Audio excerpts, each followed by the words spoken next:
Alright, hi, howdy, hello, and happy New Year's 2025. I am still late today. I think that tradition will not break in 2025. And I got fireworks right in my face, don't I, huh? I feel like they looked better last year, maybe.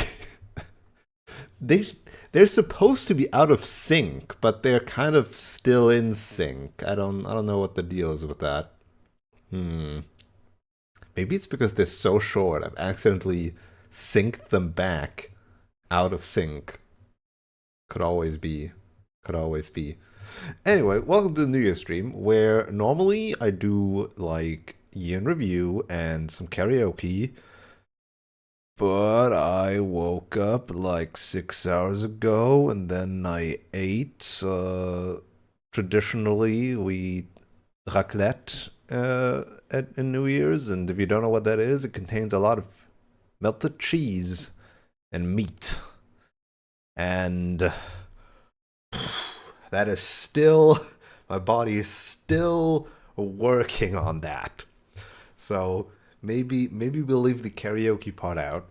I'm in the very fuck it, let's do it live kind of mode currently. I don't know. I feel like I was better prepared for the last couple of New Year's. Like I'm not even wearing a fancy shirt or anything like that. I'm just cold and I want to dress warm. That's how I'm feeling currently. We'll see what the future of 2025 holds. But first, at least, you know what I got? I got no, this is not it. There we go. We got the deal list. Huzzah! I finally got around to do it. Um, this was way more work than I thought it would be, simply because I had to resize a lot of the images. Since otherwise they would have like some would have stretched out to epic proportions and some would have just been super tiny and not readable. Um, yeah, so we'll go through basically the games list in order. If you don't know, I have a games list over here. Or not. I have not put that command into the bot yet. I am my own bot. Here you go. I need to migrate so many commands, and I've just 2024. I've been really lazy. I feel like. Well, no. At the same time, I've done like way more than I usually do for the stream in terms of image editing for thumbnails and everything since I started YouTube. Since I've started broadcasting on YouTube too. We'll see how this sorts itself out in YouTube. Actually, that's a good question. Because I don't like this utter silence, so I will try to find like a YouTube playlist of like OSTs for all the games we've been playing. So uh use Baldur's Gate 3 OST at random. Boom, boom, boom, boom. A bit more quiet though. Let's make that a bit more quiet. Um so here's the thing, right? Oh, actually, should I pull that up too? Hold on. Maybe I should pull that up too. We can have both of those on. My games list. Where is it? There it is. Oh, did I already? There you go. It's almost unreadable, isn't it? You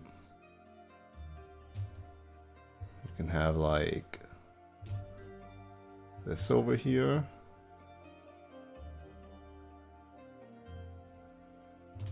How do I put this best? I mean, this will just be this will just fill out the background a bit, you know. This will just fill out the background a bit. Yeah. You'd have to like full screen, full HD to probably read most of that. Yeah, we can like doot. And then there we go. Sure, that works. So we are finding ourselves in this. However, actually speaking, technically speaking, we've got some games left over, which is why the Baldur's Gate 3 soundtrack is playing right now. Howdy, Sunthrum. Welcome, welcome. We've just started at the beginning, and we've got some leftovers from 2023, namely, when did we start Baldur's Gate 3? Over here. We started Baldur's Gate 3 in August and finished in March. So, that's first on the list.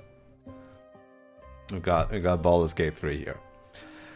I just started with like basic tier list stuff. I don't know if I'll like make extra categories. Or if I'm just feeling like sorting this in. Baldur's Gate 3. This was our co-op playthrough with Naomi and Beth, and initially Numberwang. Took a while. I do think Baldur's Gate 3 is really good. I did like playing it. But for me, it was never, oh, this is the best ever. I feel like Divinity Original Sin 2 was better. Like, as a game. Of course it was nice having, like, Forgotten Realms stuff in this, like, super high quality video game form. And with Larian Studios being as good as they are, they, like, did a bang-up job. Also with a lot of moving parts. But I think... This is the kind of game that you would A, want to replay, but B, also don't want to replay. At least that's how I feel like, because of like all the choices and possibilities and pathways there are. But it's so big. And playing it alone is so much interfacing overhead, I feel like. Anyway, what I'm trying to say is I think it's good. So I'm going to put it into B tier. B for Baldur's Gate. Now, is it too much to switch the soundtrack every, like, 2 minutes when I get to a new game? By the way, I've counted, and this year, I've only played, like, 33 games. Which, on stream, right? On stream. Off stream, not even that much anymore. Which doesn't feel that much. But like, let's compare to 23. And 23, I only played 23 games. But a lot of those were gigantic. And a lot of these here were like one-offs.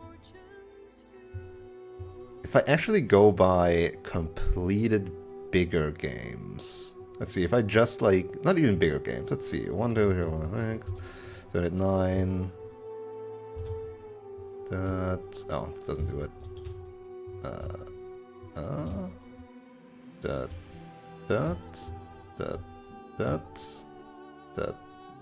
that, so this would be roughly 20 games, 22 potentially, right?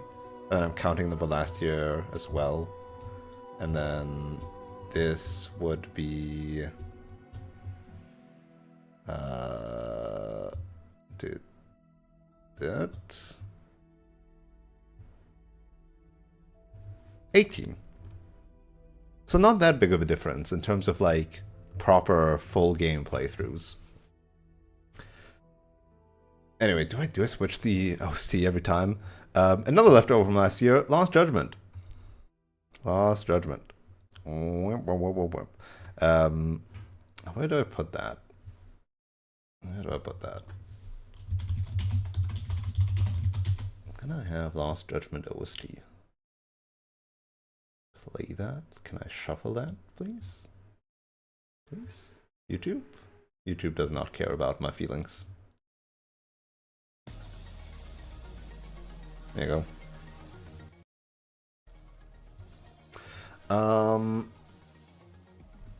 So Gameplay-wise, on a technical level, it is naturally better than Judgment, right? They've simply improved Dragon Engine a lot. They've improved on their combat a lot. They've improved some more annoying sections of the Judgment gameplay. There weren't quite as many tailings and chases and sneak sequences, but there were still too many. And I get it. That's like, oh, detective work, but it's really bad. It's really boring and annoying. Like, that is never a part of the game you want to do. At least from my perspective. What is cool in Judgment is the story and the fights. And then sometimes the extra, not normal sequences, mini games. Like, some people might actually like the virtual fighter, not virtual fighter, the VR thing. And then Lost Judgment had a shit ton of other like mini games that were interesting for the most part. But the sneaking stuff, the chasing stuff can be fun, but it's also kind of like boring by now. Like, it kind of got neutered, right? It's just exhausting. You're not actually catching somebody. You're just running until they can't run anymore. Just kind of meh.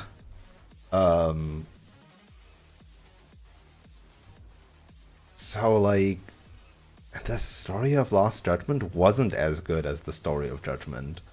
It was independently still good, but that's kind of bad. As I've described when I played it, like, obviously, like, mild spoilers for the games that I'm discussing all the time. Judgment was the story about the protagonist. Lost Judgment was a story that the protagonist was participating in. So it kind of lost. It kind of lost me there. I honestly think C tier might be appropriate.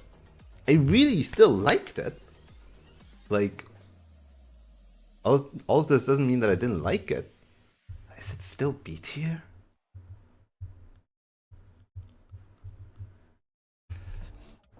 I also put myself in a bind there because I wanted to complete all the school stories before finishing the game.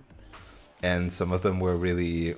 The motorcycle thing was just so hot garbage. It was just so bad. So many of them were just so much filler. And the motorcycle one was the worst one in that regard. The boxing one was at least independently way more fun and engaging. Although the system there is also sometimes questionable. At least it was cool. The robot one also was more cool, and at least I didn't need to grind in that, really.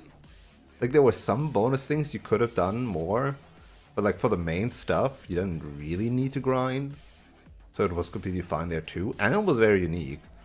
And then the other ones were all really short, and the dance one was just fun, right? I like a rhythm game. If somebody doesn't like a rhythm game, then that might be troublesome for them, because you have to play each song 4 times, I think. That's kind of the grindy part in that. And yeah, Lost Judgment's story was kind of all over the place. Kaito Files was very much more succinct and nice. So I think almost just because of that, I would bump it up to B tier. Definitely still have my gripes with it, but overall, still very much a good game. I feel like normal Judgment also would land in B tier, but like higher in terms of story and slightly lower in terms of gameplay, but it was still good. Still good. Again, there's just... You can just trim so much fat in both of those games, and that would make them so much better. Alright, that's the Stragglers done. We're now proper into 2024. And what I did in 2024 was start by randomly playing Quantum Protocol 2 days later, huh? I played that off stream a lot too. Because on stream, we really basically only got to do quote unquote main story, and that's almost more like a tutorial. Like the main story is like 4 to 5 hours, and it's basically tutorial. And after that, you get effectively a roguelike game of deck building and different characters. Oh, the bot is like doubling up. I haven't figured out how to tell the bot not to use the automatic messaging if somebody used the command. I feel like with this thing, it's 100% possible to make it like recognize, oh, this command was used. Let's turn off my automated messaging for 30 minutes or whatever. And I had fun with it. I had fun with Quantum Protocol for sure. I'm worried now that I put everything in B tier. Well, it was not a game that I played for like super duper long. Like, let's see. Quantum Protocol. I basically only played that in January. But I played it for 30 hours. I played a lot of that game off stream. That was like my off stream January game. Played quite a lot of that. I did like it. I think it's really good. I think it's really fun. I didn't really touch a lot of other characters. I just went hardcore on the blood character guide that you unlock at the very end of the normal story. Is this bot pre-made? No. Well, yeah. Well, no. Technically, no. Technically, I tell it everything it needs to do. And that's like my account that I made. Right, and then I just put in a bunch of actions that it can do. So in this case, no. It's StreamerBot. So StreamerBot is a husk. A skeleton. Of, like, you connect it with some account. And then you do everything. And that's what initially turned me off of StreamerBot, because you do everything. Right? There's no pre-made commands, basically. You have to put in anything and everything. It's very flexible. It can do so many things. Like, I'm looking here in the trigger section, for example, and like, there is so many command triggers, file or folder triggers. If like something gets renamed in a file or folder, that could be a trigger. Of course, hotkeys, fucking quote triggers, system triggers. There's voice control. Something on OBS, different triggers. Okay, like if you're starting the stream, that could be a trigger. Integrations, let's see. Oh, crowd control. It can integrate with crowd control completely. Anything with Patreon, other like voice mod, VTube Studio, all that stuff. And of course, like anything in Twitch, be it ads, be it channel points, be it channel goals, be it follows, subscriptions, any words being written, any stream updates, polls, mod commands. Like it's literally like anything you could imagine. You can put in there as a trigger, and then you can perform any sort of action, be it messages or triggering things on stream. Like I could connect it with OBS effectively and say like, okay, if this like point command gets triggered, something appears on screen. Because OBS is then like, oh, let's turn that on, boop, beep, bop. It's not just the chatbot. It's literally anything that has to do with the stream. Is big. And it scares me. Anyway, I'm going to put Quantum Protocol also in B, and B tier is looking rather full now. we really are up in there. Yeah, Quantum Protocol. Would recommend if you're looking for like a card game-ish roguelike. Not quite the same as like the Spire and stuff, but it's a very different system. Very cool though. I like it. Rain World. B tier. In the world OST. See, this is what I mean. Like putting up the OST for each game. It's gonna be annoying.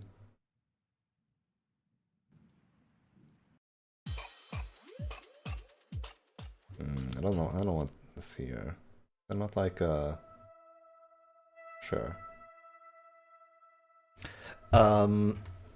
Rain World.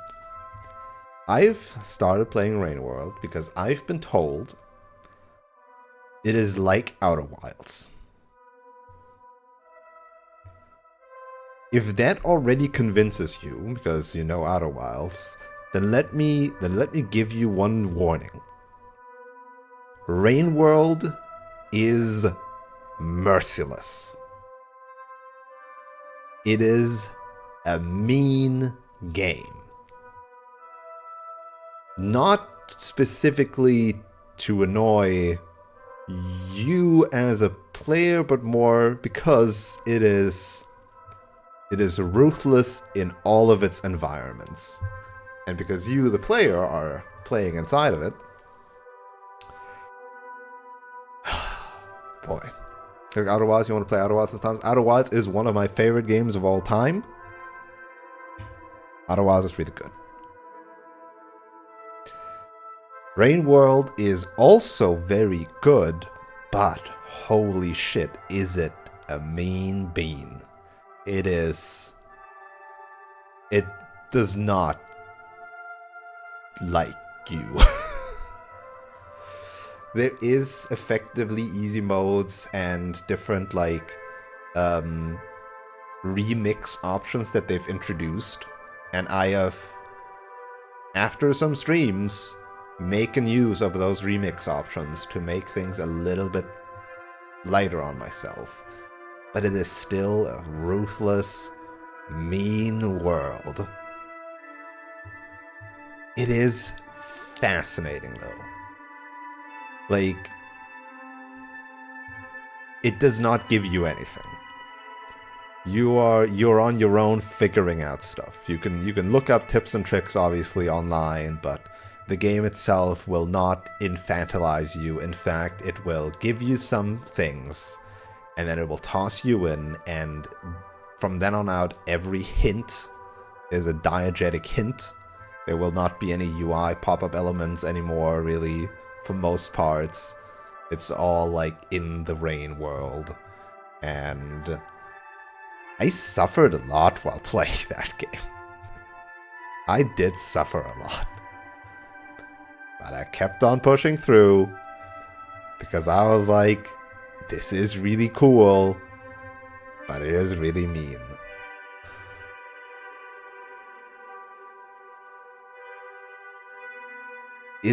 The question is that, like, how high is my pain tolerance? I felt like, before I played Rain World, I was like, my pain tolerance is pretty high.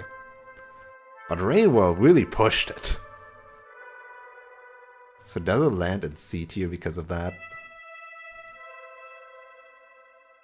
The thing is, right, I've only played Rain World once, with one character.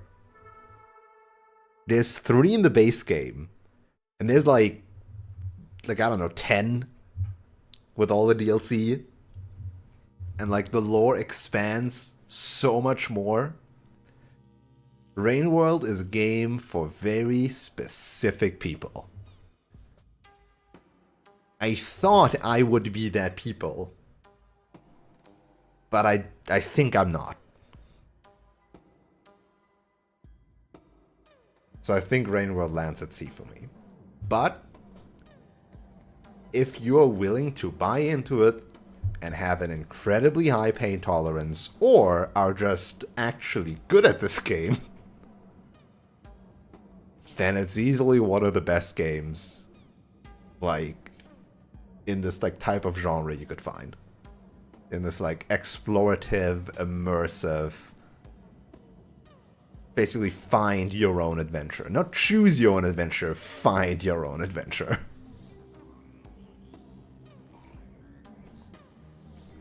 Very cool game. Again, despite like me ranking these games, if I wouldn't have liked it, I probably would have stopped it.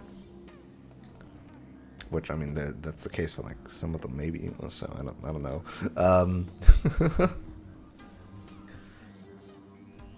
But yeah, this shouldn't be as a general like, oh, this is objectively a good game or bad game. This is from my perspective of having streamed these games. All right, what do we got next? Next up, we got the Entropy Center. Let's see if I can find the OST of that, or if that's too niche.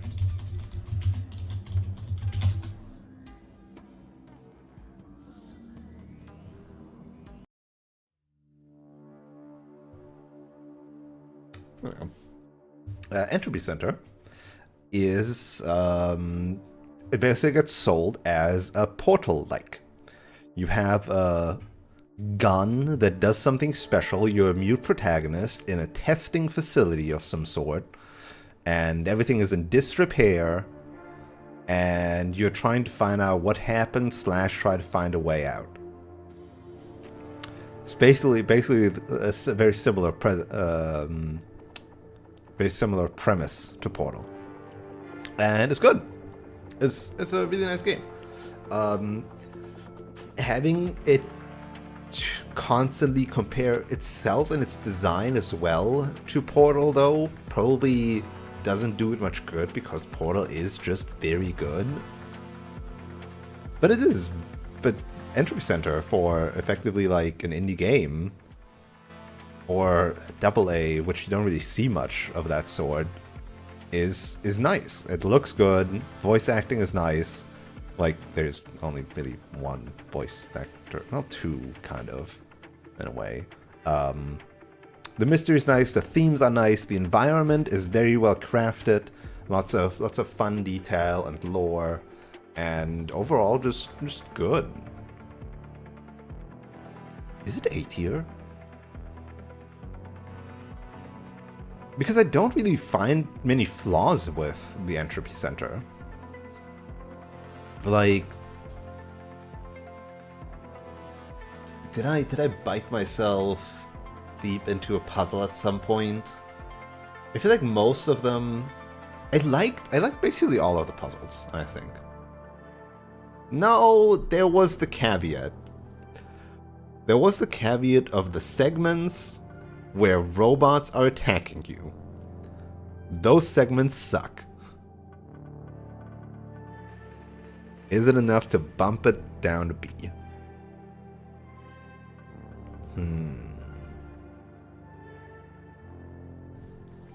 That was like 1 or 2 times in the game where I really didn't like what it tried to do.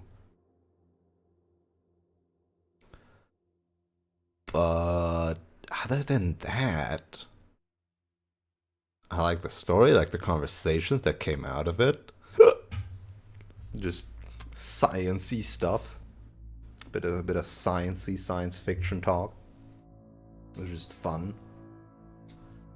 I think it still might land an A. Now I wish I had double the tiers and could put it in between A and B.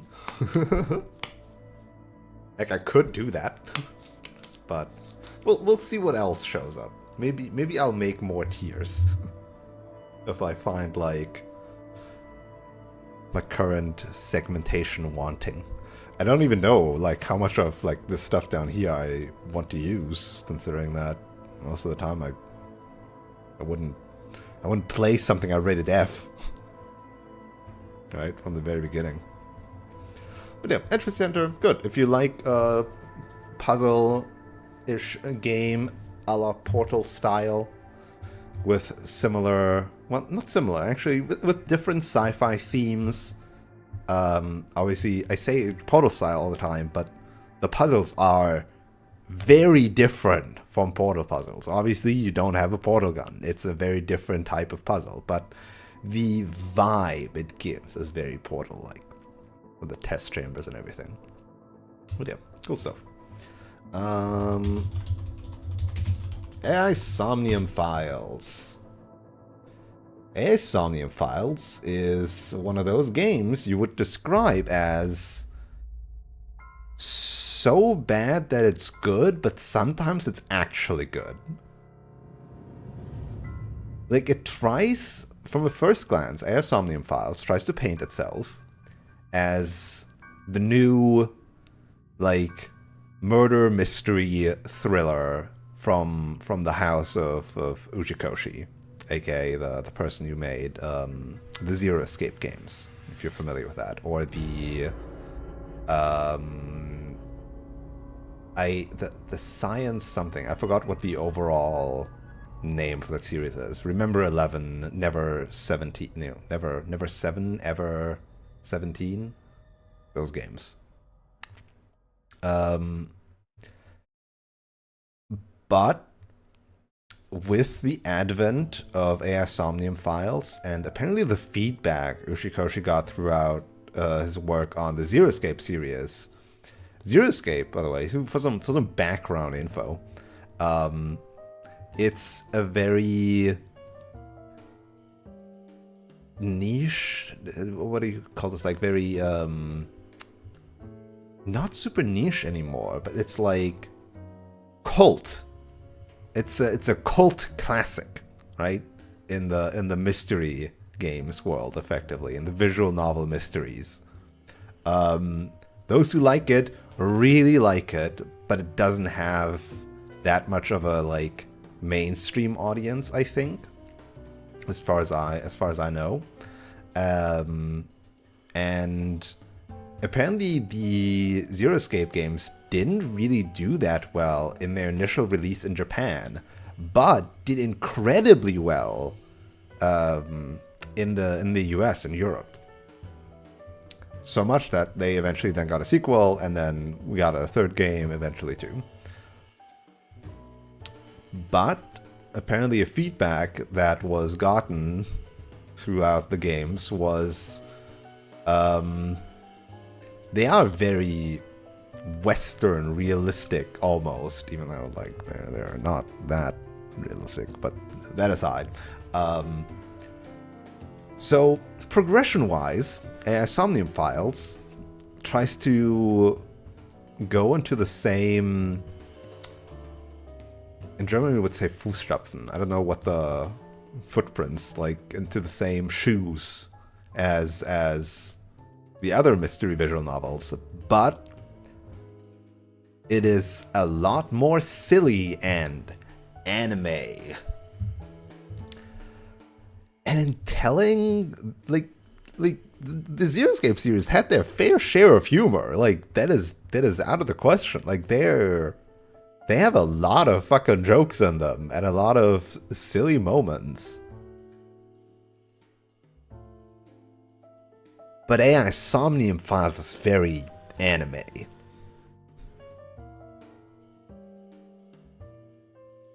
And it doesn't do it any favors in my, like, because it tries to do this like weird split of being the serious murder story, but it's also wacky zany anime, and the protag likes porn mags so much that he can only have a shootout scene when there's porn mags involved.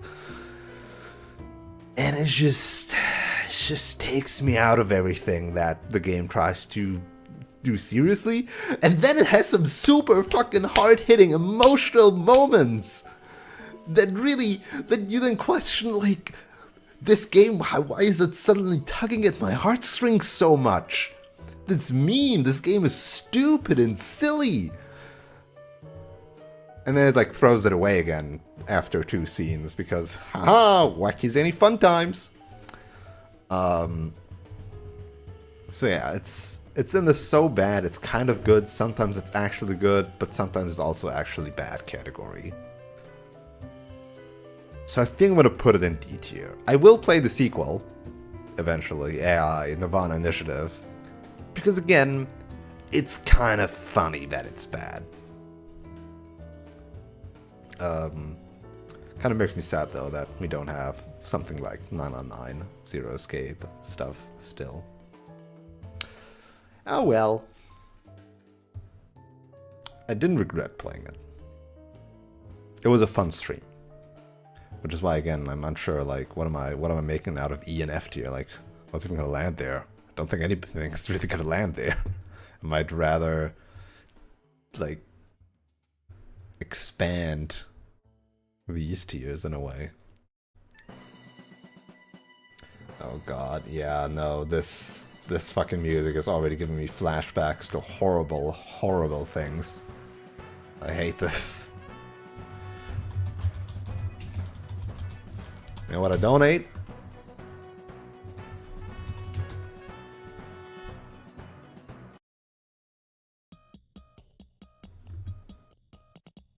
You are smart.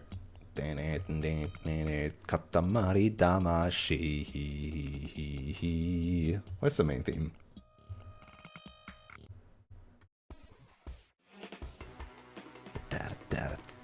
That's an easy A. It's just good. It's just fun. Katamari Damacy is just fun. It's simply a fun game. Like, you could argue, oh, it has like some weird levels that are like really annoying. Like, just don't play them. Just don't play those. It's a fun game. I didn't touch it after the stream anymore. I played my 6 hours of Katamari Damacy, doing the main levels and some side levels, and it's just good.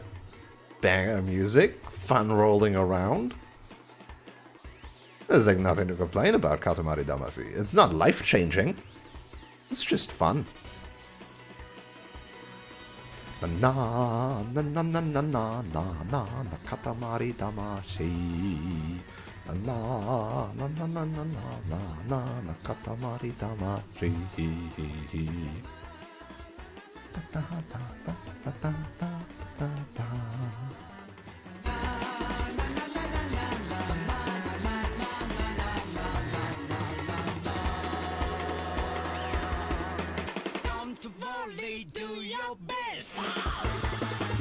It's just such a fun game.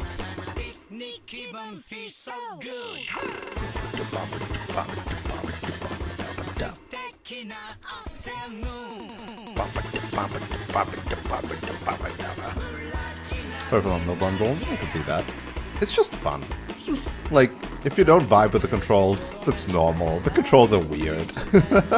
But again, it's kind of the charm of it. It's kind of the charm of it. Katamari Damacy is just an incredibly charming game. It hurts me to like turn the OC off so quickly because again, like this is just done. Right? There's no big discussion around Katamari Damacy. It's just good. Period. Strangest part of the sales pitch? Yeah, exactly. This is just a wacky, zany, fun, and not in the way that the AI Somnium Files tries to be wacky and zany. This is just wacky and zany. The fucking king of all cosmos is the king of all cosmos. Like, what more explanation do you need? Alright. So that was everything up until March, huh? A lot of time spent on Entropy Center. Rain World was basically the entirety of January. And then Entropy Center and AS Somnium Files into March. This there. Really? I spent so much time in AS Omnium Files. Started at the end of February, and then, yeah. Checks out, I guess. Now, normally, I always have, per year, a game of the year.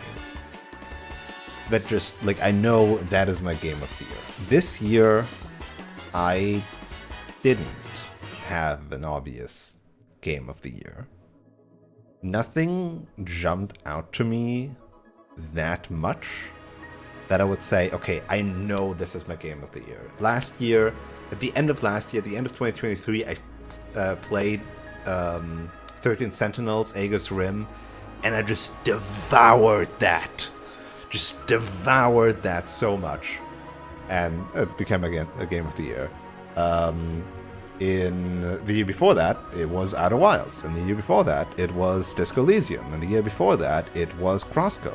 I played them and I was like, that's the good shit. Hey, boyo. Howdy, howdy. What you're listening to right now is the OST of Tunic. Tunic also, in a way, reminded me of Outer Wilds, which is why I started playing it. It was this kind of game that everybody is like, no, we don't talk about what you actually do in Tunic. You should play it. Tunic is incredibly good. Tunic is an amazing game. It was an amazing experience on stream. It was an amazing game to play. I was thinking about Tunic a lot. Tunic brought out my fucking notebook. Tunic is a game where I write down things in my notebook. Where I write down crazy symbols like a madman and scribble notes in my notebook. If you like Outer Wilds, if you like exploring games that let you do things, Tunic is so good. It seems normal to me. And I know this contrasts like a bit with what I said about Rain World that is landing in C tier. Tunic was never really frustrating in that sense. Sometimes it was obscure, confusing, hard, right? It has like this like Souls type combat basically. It can get really rough. But Rain World meant to feel unfair and was unfair. Tunic never gave me that vibe. And the puzzles and exploring and atmosphere in Tunic was so much more up my alley than Rain World that it easily is an S tier. Now, why I preamble that with, oh, I don't really have a game of the year that sprung out to me this year is because I thought Tunic might have been a candidate. And I think it is a candidate. But that's just it. I just thought it's a candidate. It wasn't immediate like when I played Outer Wilds or Disco Elysium. This is it. This is it. I know this is it. For Tunic, I was questioning. And I'm not sure if that's because I've gotten like more selective or something. Like because Outer Wilds was like that good. And Tunic gave me a lot of these vibes, but different. It didn't quite hit the exact same spots. There is a lot more work involved in Tunic, so to speak. And it's fine, that's good. Maybe I'm salty that I didn't manage to decode the language. Right? Like maybe in the back of my mind I'm like, Tunic is not that good. I couldn't figure it all out. I needed help. I needed some help. But overall, still absolutely fantastic. Needed Wolf's help now? No. Needed Beth's help. Beth was like, after I did one stream of Tunic, Beth like was watching it and was like, okay, well now I gotta play this game. And then she just blasted through it, and together with Bon figured out a lot of the secrets because Bon is a puzzle crack. Absolute cracked at puzzles and decoding. So I got some mild assistance at the end when I couldn't figure out further things, because there was also like, again, it's not quite the same as Rain World, but there were moments in Tunic where I was like, this is some bullshit. Mostly not because the game was being mean to me, but more because I followed a trail and it led me somewhere and I got something, but that is not the something that I wanted to get.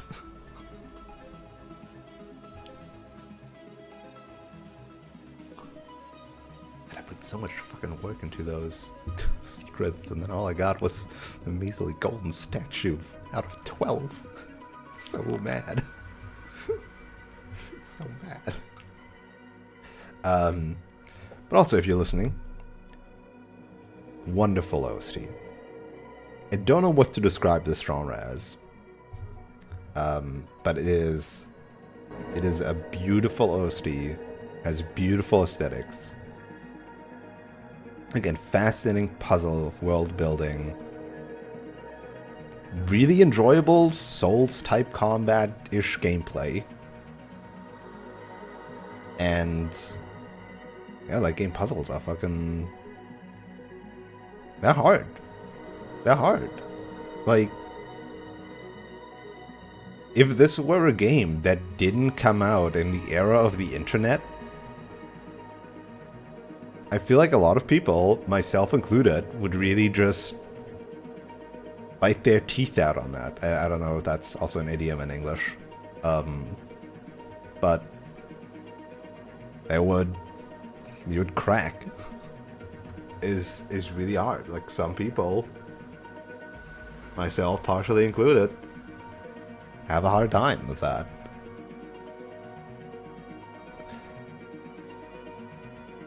Which is also why I'm happy I streamed it.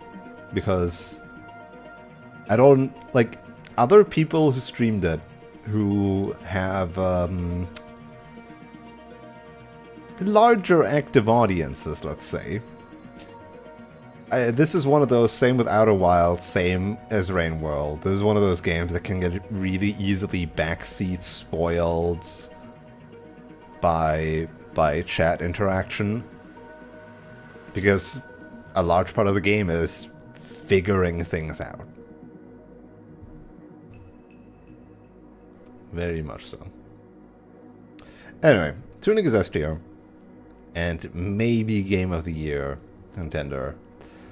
It's probably might end up there because, again, I don't know what else this year came close. I really hoped there would be something that just hits the same. But like, nothing sprung out to me as much as the last year's. Okay. Should move on, huh? Talked a lot about Tunic. Next up, we can have Celeste. Celeste, I heard about a lot before. I've seen a lot even.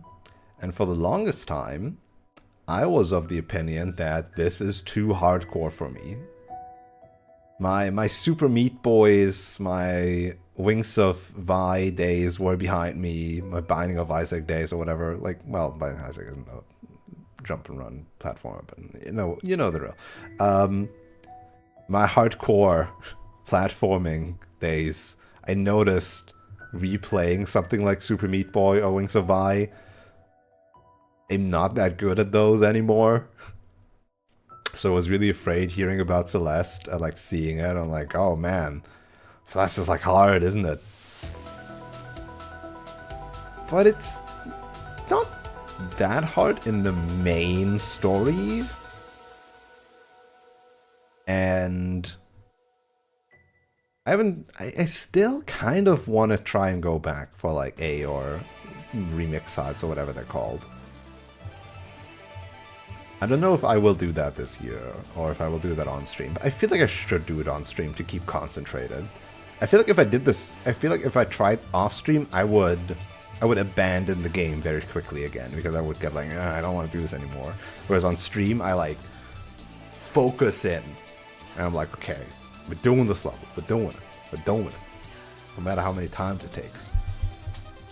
But it wasn't as bad as I expected, and I feel like I did really well in playing it. Got a lot of strubles. It was nice. So this is very good. Story's cute. Like just, what do you call it? Like coming of age type, like overcoming obstacles and yourself, mental health, blah blah blah stuff too. That was just good.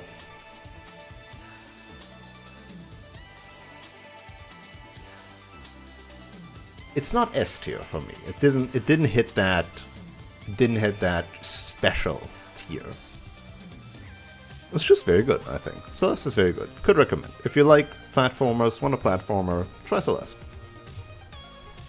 Not that expensive either.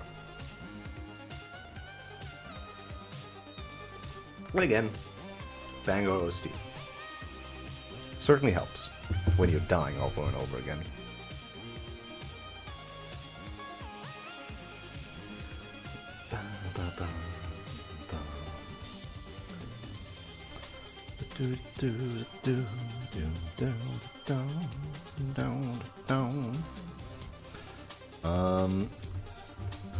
How's a big poll doing? If you haven't already, you should vote on the big game poll, because that will be, at least for the most part, I imagine. I mean, there's 20 games on there, and we've just counted like in terms of completed full games, 20 seems like a correct number. But there's also a lot of JRPGs on that list, so I feel like that list is actually gonna... I don't know if I can complete that list this year. The hardest game anyone can beat. Difficulty curve is near perfect. I can see that. It is incredibly difficult, but very much like still normal people can play it. Yeah, I guess so. Hey, Nai. Howdy, howdy. Welcome in. Happy New Year. Yeah, we tried like a bit of the B-sides or remix stuff, and I've completed a couple of screens, but I've not completed one level of it, I think. Game's hard. Game's hard. But it's fun. Sure. Seems like a fun moniker to give it. Hardest game anyone can beat. Definitely. Though I don't know with the anyone. I feel like it is still quite difficult, and some people will just give up. But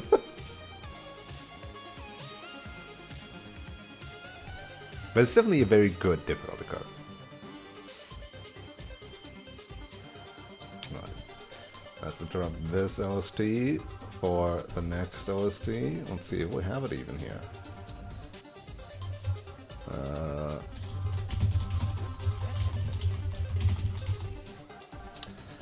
Let's talk about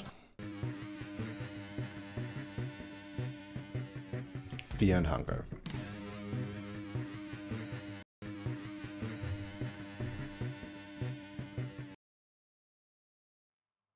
Let's talk about Fear and Hunger.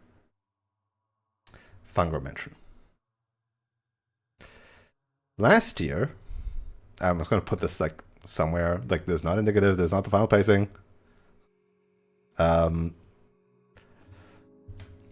Let's talk about Fear and Hunger. Last year, I played Fear and Hunger 1 because a VTuber I watched played it at the recommendation of somebody else, and I looked at it and I was like, man, this is a fascinating game. I should maybe play that. And then it's not available in German Steam stores because, I don't know, like between nudity and violence or whatever, it didn't pass the Germany check. Oh, Jesus Christ.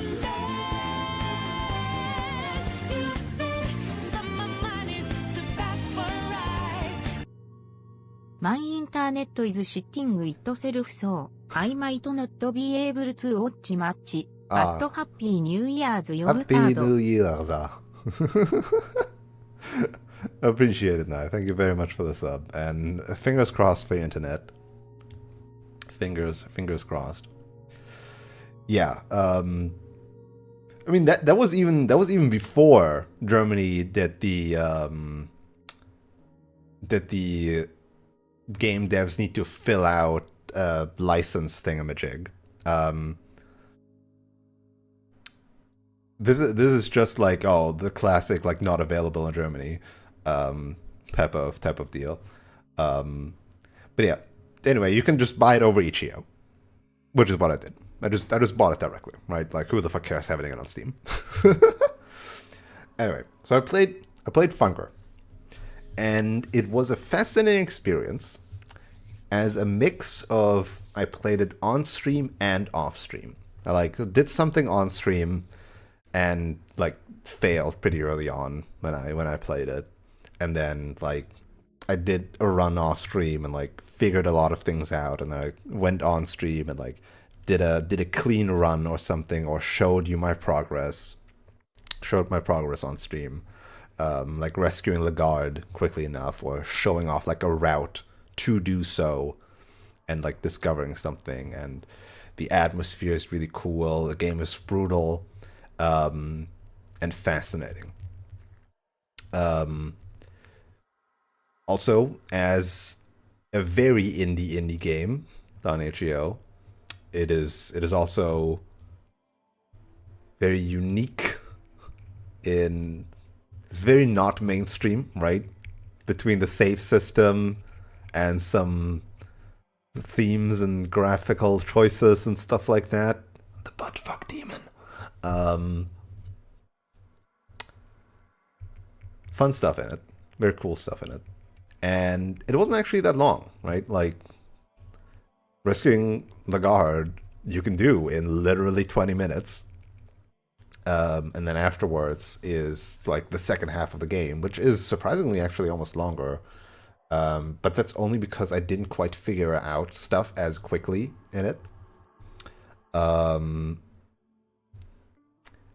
But the atmosphere changed as well, and then eventually I got like some super OP stuff. I got like some ghost sword and slayed some ghosts with it. I beat up Crowman, the Crow Mauler. I took that bed and gave me that free bed, and then I became Jesus and made wine out of water and multiplied bread. And it was fun cheesing the game that is like so brutal and hard, and it felt satisfying.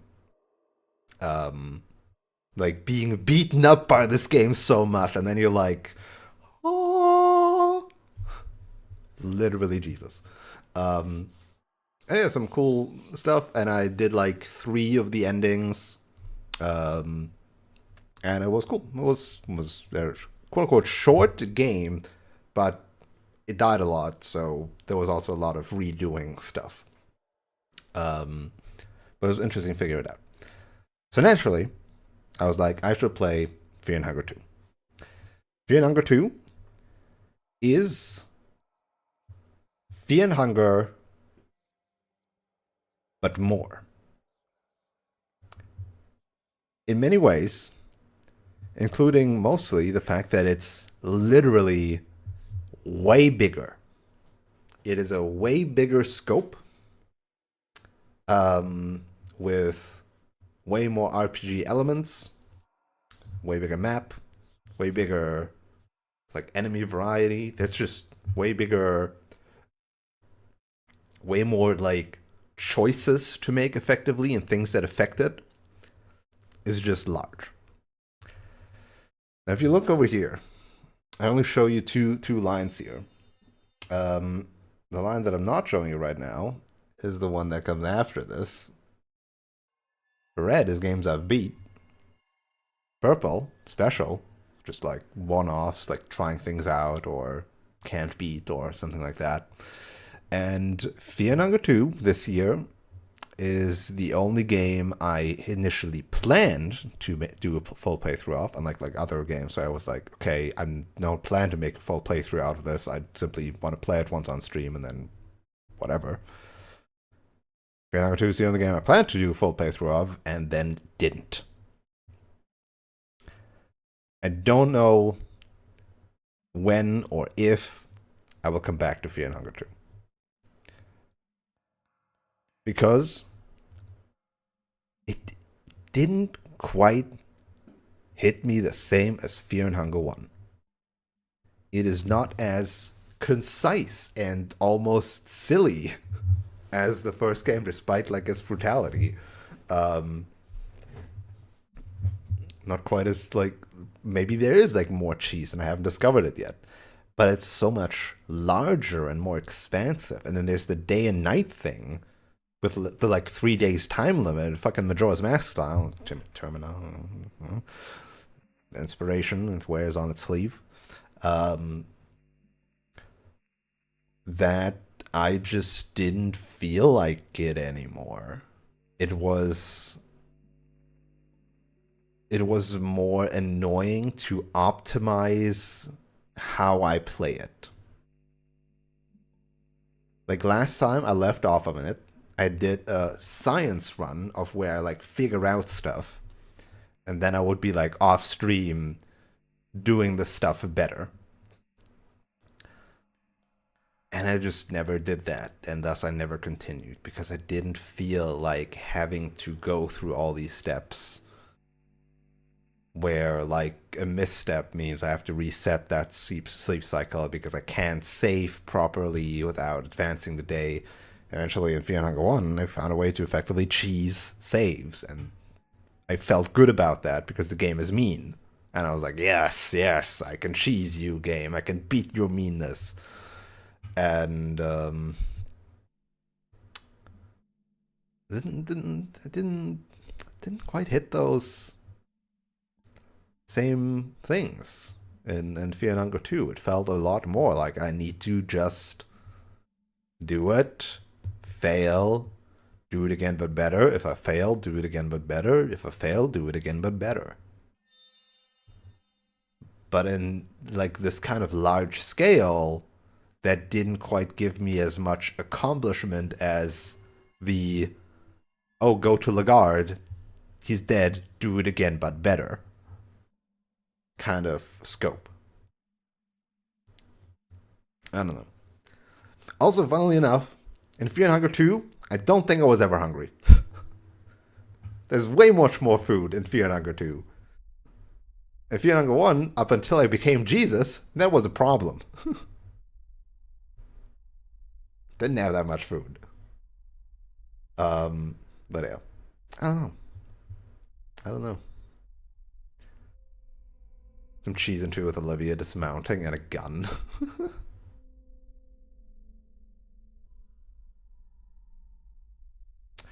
You say that, but like again, it felt different in Termina. It felt different. Couldn't quite describe you more than I did with that experience. But it felt a lot more tedious and punishing because of its larger scope. Like maybe if I let go and simply played and accepted things, I would be better off playing the game, but I'm really bad at that. So I think it lands a D for me. Overall, it's probably a better game than Fear and Hunger 1, right? Obviously, the dev improved a lot, and there's a lot of like design decisions that are simply better, but it didn't feel as fun as Hunger 1 did. And I know it's weird, like Fear and Hunger fun? The game is the antithesis of fun. You get fucked over all the time. But it was kind of funny in the Hunger 1. I don't know. I don't know how else to describe it.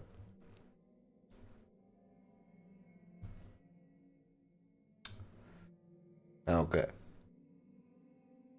Yeah, I don't know if or when I will come back to this. If this year I'll touch it at like Halloween again or something. Maybe, who knows. But I dread going back there and doing the things. Like I could literally go back to my VOD, and I've listed at the end of that VOD the things I have to do off stream. I just don't feel like it. Just don't feel like doing it. Alright. Speaking of things like that, we got some filler games that happened at the end of Fear and Hunger 2 streams because it got frustrating to play, or I died and then I didn't want to continue on stream anymore, and then I was like, nah, okay, let's play something different. Democratic Socialism Simulator. It's silly. I don't know. It's like, who the fuck cares about this game? You make some choices to make a better political system, and it obviously shows like some pros and cons to certain things, and it's just, I mean, like whatever, right? Like, you play that in like 2 hours because it's a funny, catchy name, and haha, politics video game. Like, whatever. Okay, alright. We have fun with it for a moment, but nothing. But fun with it, not even close to like the same. Would I put it at E tier? Do I want to put something at E tier? So I'm just gonna let the Funger 2 OC play for these, because actually, I mean, for this one, that's fine. I could do. You can do that. Yeah, sure. Let's put Democratic Socialism Simulator in E tier, simply because it's just such a nothing burger. Like, who cares? I'm sorry, game dev, but it exists. It sure does exist. Alright. Hey, also, during one of those breaks, I just played Hollow X Break, or Horox Break. Because technically, the X is not separate. It's Horox Break. It's the like beat 'em up, King of Fighters, not King of Fighters. What do you call that genre? It's like classic 2D beat 'em up, right? Like screen based. You walk around with a character, you tunk tunk, very Streets of Rage type thing. From KU, aka the dev of Holocure, aka the Vampire Survivors of Hololive fan games. Super successful, by the way. I still need to get back to Holocure, and been fucking forever. So many updates that I missed. They got the whole fucking Jump King minigame in that now. Ugh. Jump King. I only did one playthrough. It's not really my type of genre. It's okay. As a Hololive fan, I feel like I should rate it higher. But it's just kind of... It's okay. It's fun. It's cute. Great music remixes.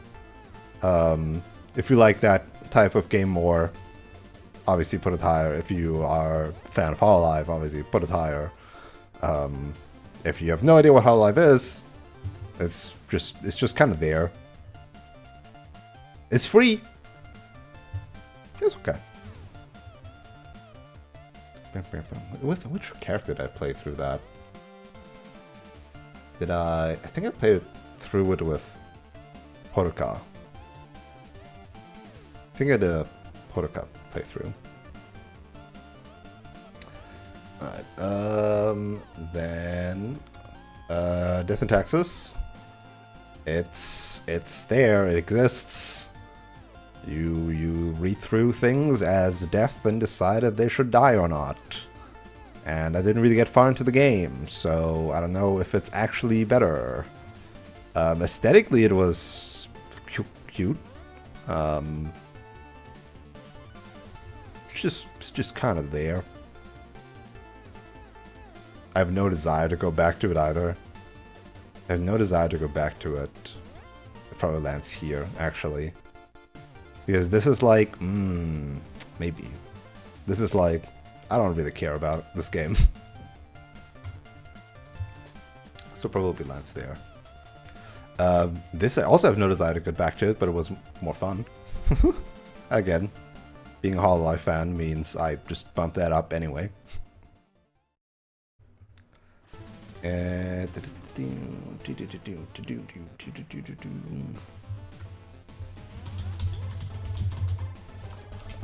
Next up, do we have...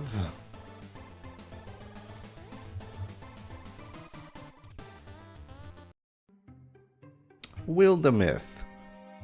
I still hope that someday the gang can resume playing Wildermyth, because I think Wildermyth is really fun.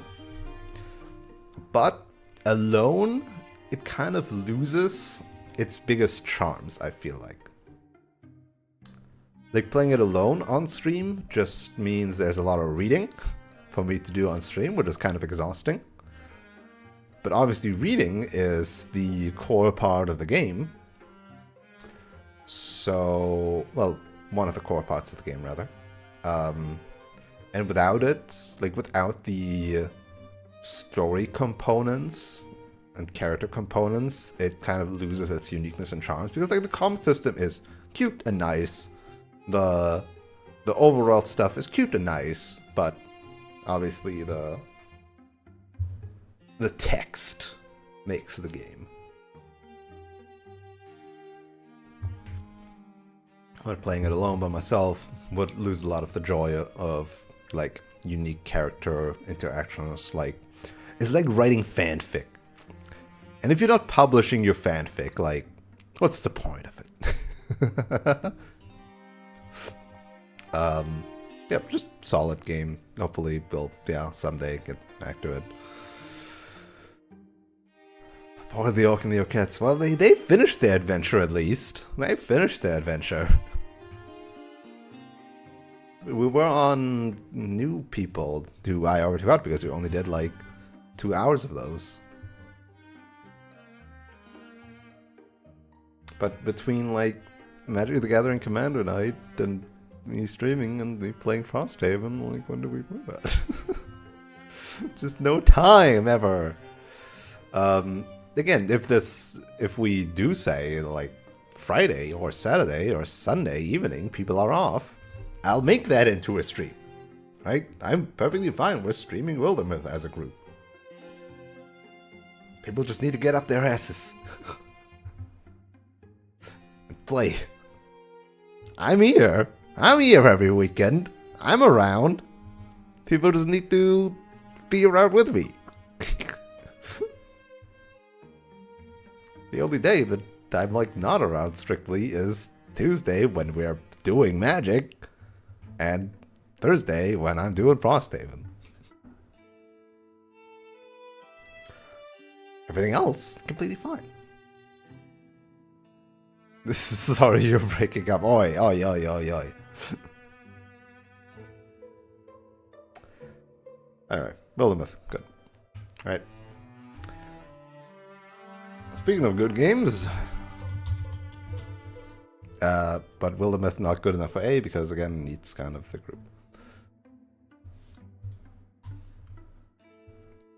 Next up, we had Funger before, but did we have Bunger? Bunger?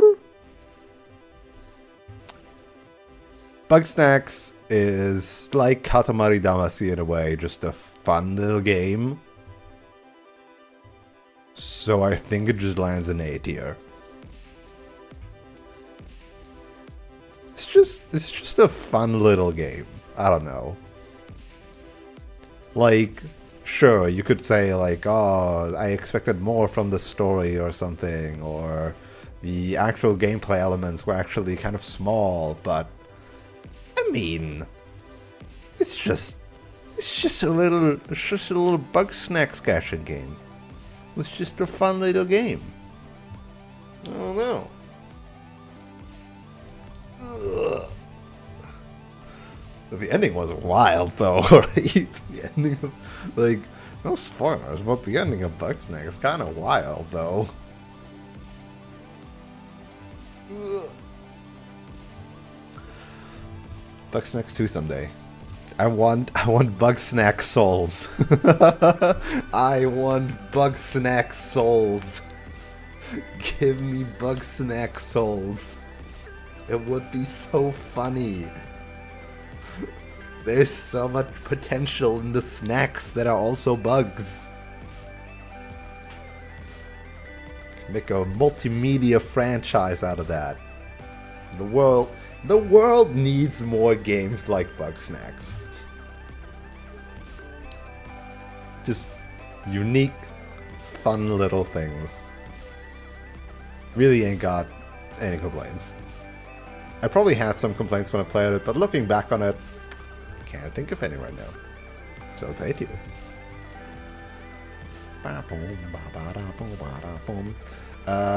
Bugsnax was a game I was using to stall, because at that time the Fire Emblem Fates PMU was going on in terms of like registrations, where people could register Fire Emblem characters.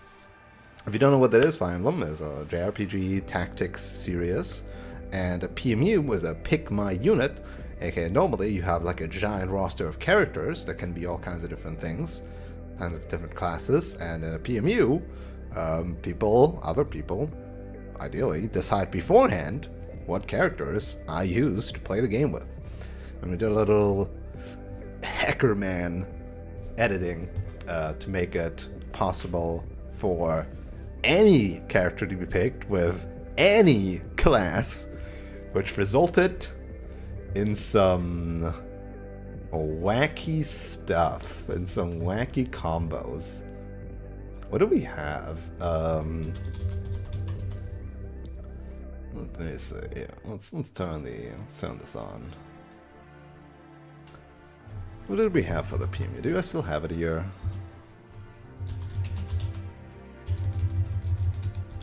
I don't have it in my Google Docs, apparently. That's weird. Do I really not have it here? Hold on. PMU. No, it's FE PMU. There we go. We had Korn, obviously, as a Merc hero. They're classic. Sakura as a Shrine Maiden Priestess, which was hilarious because if you didn't know, that's a canon class. And the person who picked this didn't know that because they didn't know Fire Emblem, like, who was what class. So they were just like, they looked at Sakura and were like, oh, Shrine Maiden, that sounds fun. Oh, it's just their canon class.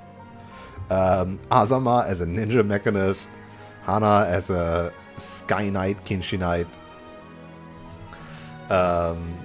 Setsuna as a Wyvern Rider, Wyvern Lord, Hinata as an Oni Savage, Oni Chieftain, Percy as a Cavalier Paladin, Takumi as a Diviner Onmyoji. Surprisingly, turned out really well, by the way. Like, that is like the class you'd expect to not do anything the whole game. We fed Takumi some magic up, like twice, I think, and then he rocked. He fucking rocked. It was actually really good. Hinoka Samurai Swordsmaster, Elise as a Nor Princess, and Hoshida Noble, Selena as an Outlaw Bow Knight, a classic. Now as an Archer Sniper as opposed to his normal Outlaw Adventurer, which means more strength for Niles.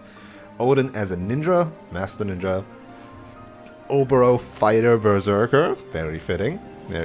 Camilla Dark Mage Sorcerer, just basically leading water or magic. And a Forest into a Troubadour Strategist, which is also their default class, basically. So, you weren't the only one, Nai. You weren't the only one. Anyway, that was a very fun playthrough. Also showing everybody the silliness of Conquest, the good gameplay, and questionable story sometimes, where, like, it's not as bad as people think it is, right? Really. Faith Conquest story, or Faith's story in general, and world building. Like, people fucking diss on Fates all the time. It's like, oh, that ruined Fire Emblem stories, and then 3 Houses dragged it out of the mud or something. This is not actually that bad.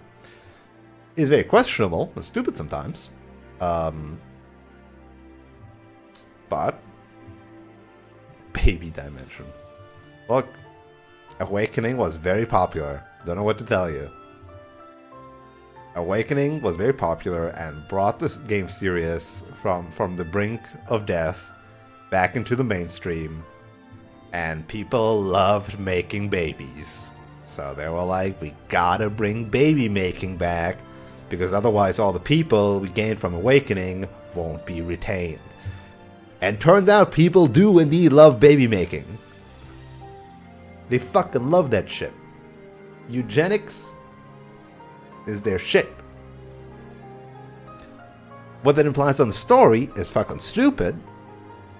Again, not a strong point, but not as bad as people think it is. There's just some really, like I feel like you can just rewrite things and it would just be a better game, right? There's no, like, large, sweeping change that needed to be made, really. But more questionable, almost like separate writing that they used as excuses that kind of make it fall flat in storytelling. Oh god, this is 30 minutes long. What the fuck? Why is this all extended? Why is this all an extended OST?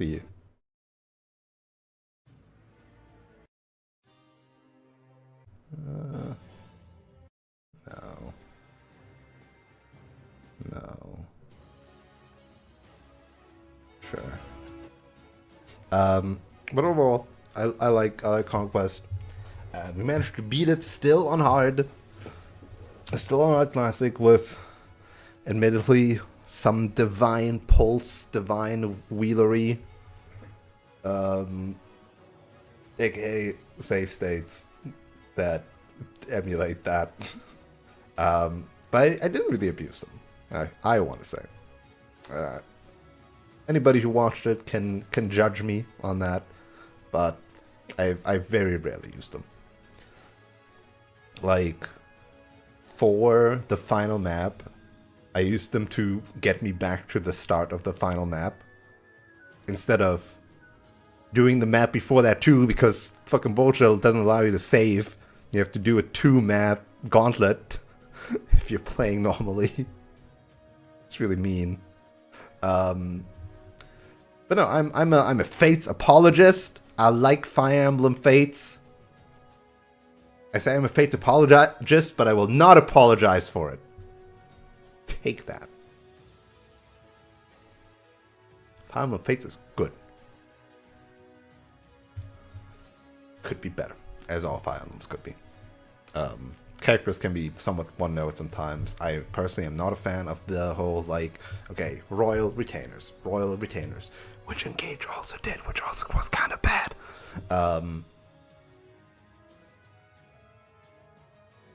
But the PMU was fun. I really enjoyed all the classes we had in there. Again, surprisingly, Takumi really pulled through. Who were the ones who didn't do that well? I want to say Odin and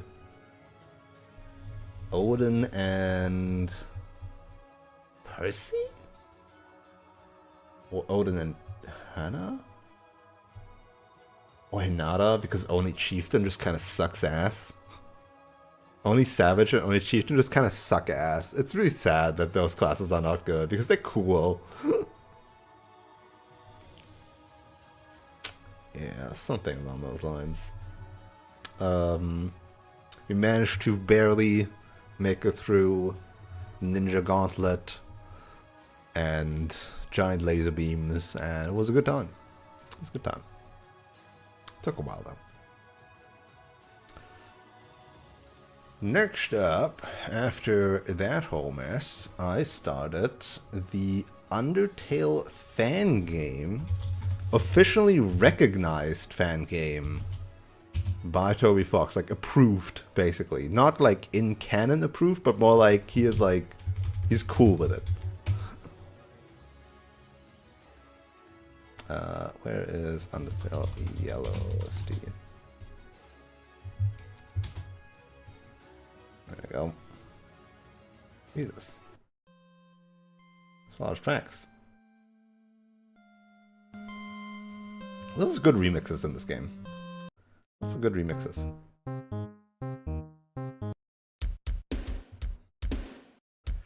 Fucking Mo! I love Mo. Mo is so fun. The fan game just nailed Undertale's vibes absolutely well. Just all the humor was just on point. And combat was fun. The Geno route was tough, for sure. But do you have anything else to say about Undertale Yellow? It was another one that was just good. Just captured Undertale vibes perfectly.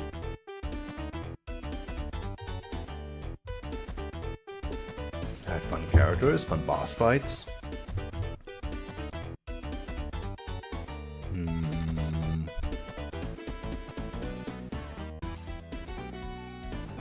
No, it's just good. There was the fact that, like, I distinctly remember some person, like, joining. This was the time. Okay, actually, no. This was the weird time where I started. So Fire Emblem Fates Beam was when I started YouTube, right? When I started the YouTube streams. And then in Undertale Yellow, I don't know why, but there were a lot of Russians who didn't speak English, but only communicated through Google Translate somehow. In chat. And I don't understand how this, like, comboed. Like, what was it about Undertale Yellow and Russian chatters who spoke through Google Translate? That was so odd. I don't know what was up with that. It was so weird. Very, very odd experience.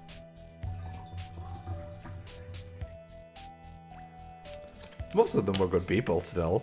It was just confusing. It was just confusing. Like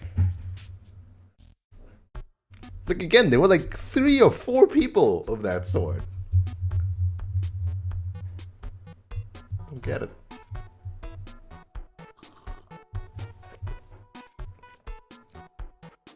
I didn't know the main menu music changed based on where you are because we just did very long streams of it and I didn't linger long in the main menu, I think.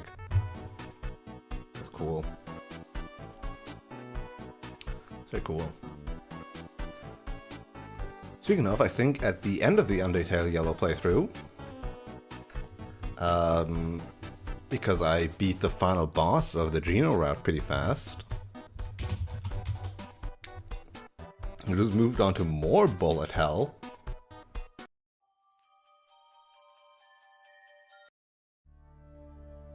And I played Fury. I played Fury not with the intent of finishing Fury. It was why I listed in specials, and even though I never completed it in the end, right? It was just wasn't with the intent of completing it. Fury fucking slaps, right? OST absolutely goes ham.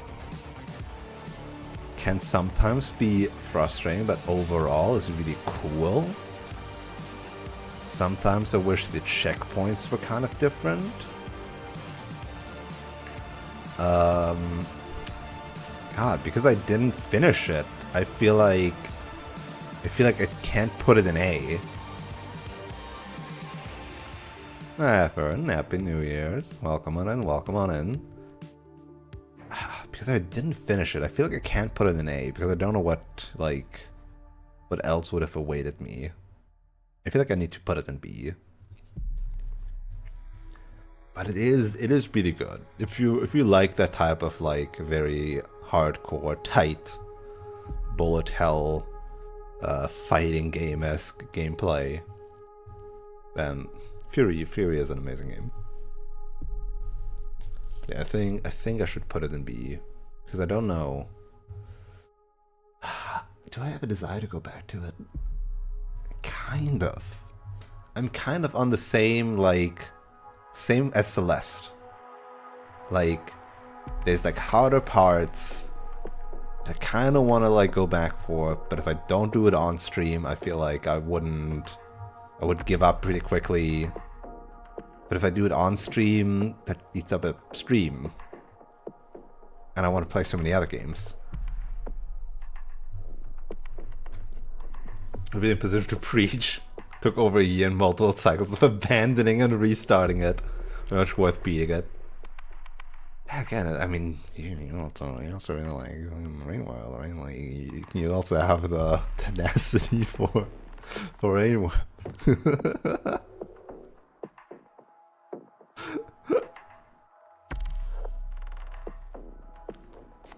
So from what I played, like, it's not that... I didn't feel like Fury was that unfair. Fury felt very fair, honestly.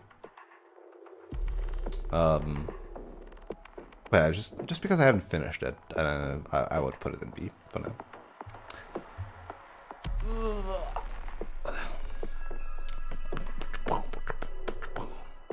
More in between games. Let's see if we have... Oh, we don't have a playlist of that. It's just a full OST here. Cocoon, which is a puzzle game? Yes, it's a puzzle game. No speaking, again, like one of those no speaking games, just explore and puzzle. The game teaches you via its environment, which is very nice. Short, nice, well, short, it was like 7 hours or something. I did it in one stream. 5 hours? How long was that stream? I'm not sure. But I did beat it in one session. The puzzles weren't too hard. Most of them were cool. Like, again, very unique type of puzzles. Nice aesthetics. I think there's, again, it's just a good game, right? Simply a good game. I don't really have much to complain about.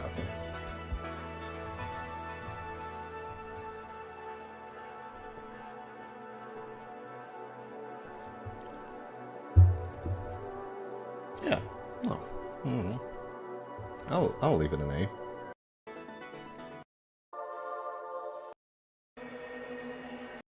Spooky. There were some spooky segments in that game. After Cocoon... Yeah, that was like on a Sunday, yeah. And then I started Lies of P, yeah.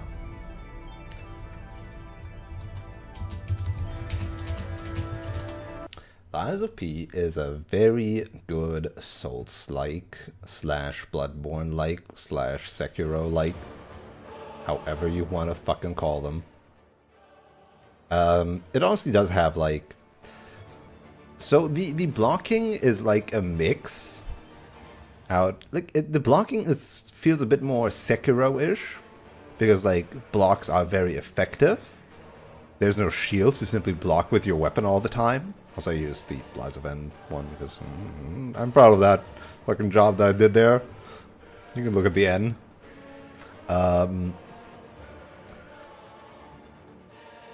Yeah, like feels gameplay-wise a bit like Sekiro and Bloodborne more than Souls, I suppose. Like, lack a shield, but then, like in Sekiro, you simply block with your weapon. Parries are very important.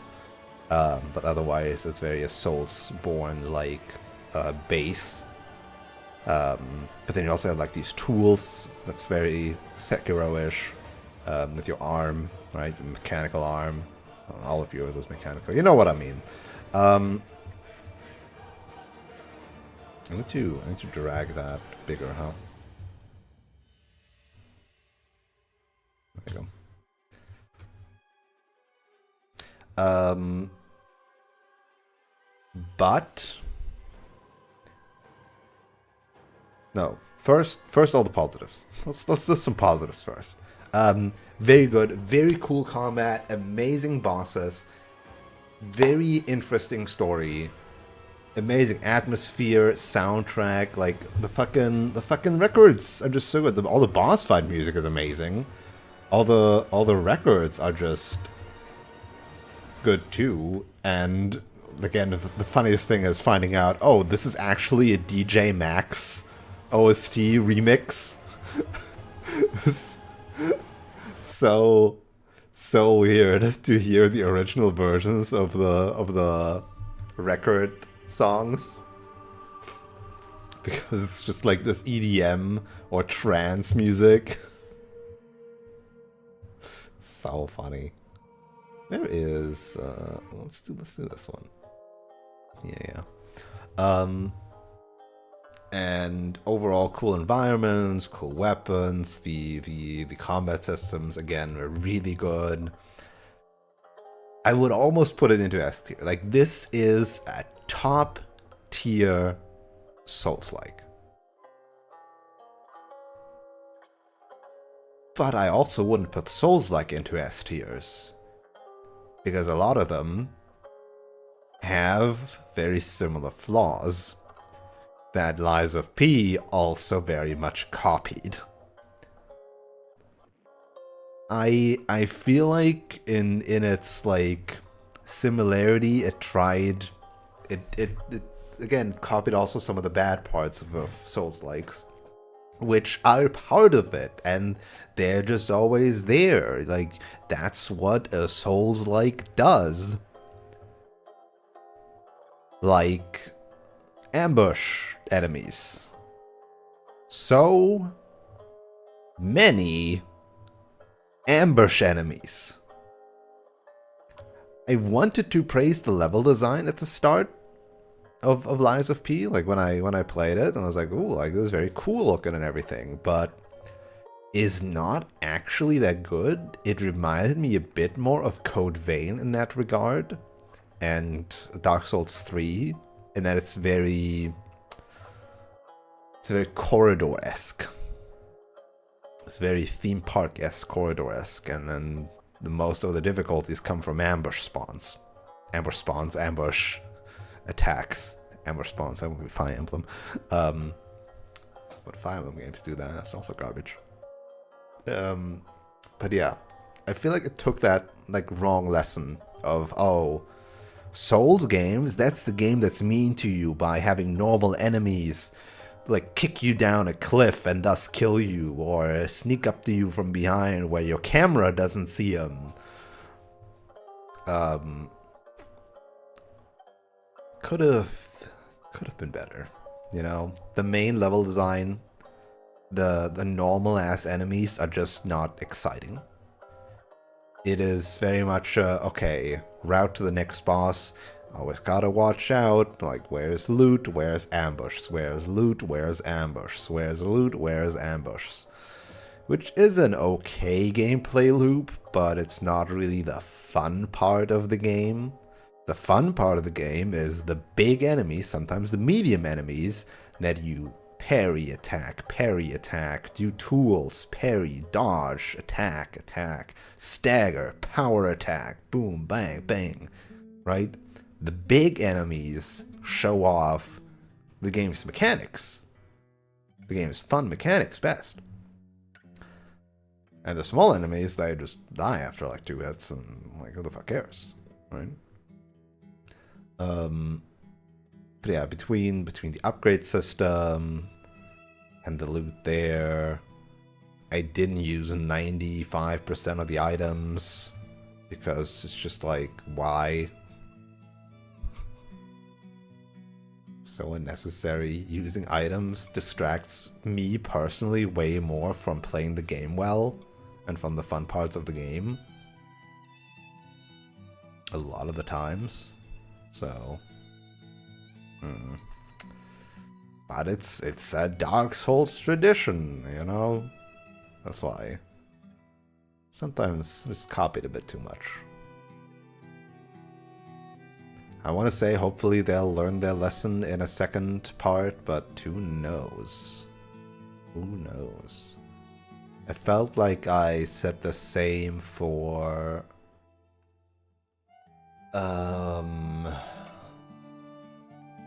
what was it that I'm thinking of?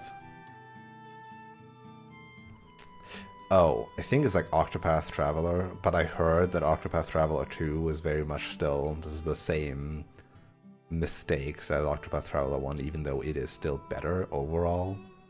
Or Lost Judgment, right? That's kind of the case that is here on the tier list even.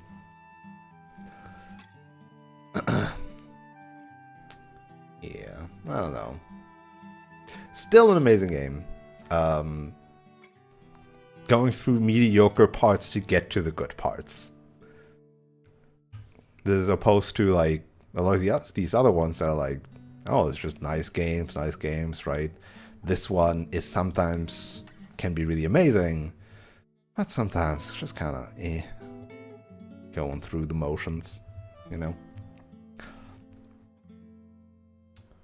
Overall, good. Overall, good. Then I was more on my Vanillaware trip after 13 Sentinels showed me how good Vanillaware games are. So I went back to technically kind of their first game, Grim Grimoire once more. How do you write that? Grim Grimoire once more. OST.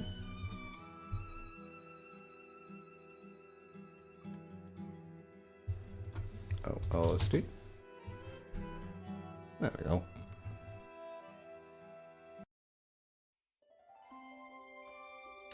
Which, so apparently both Grim Grimoire and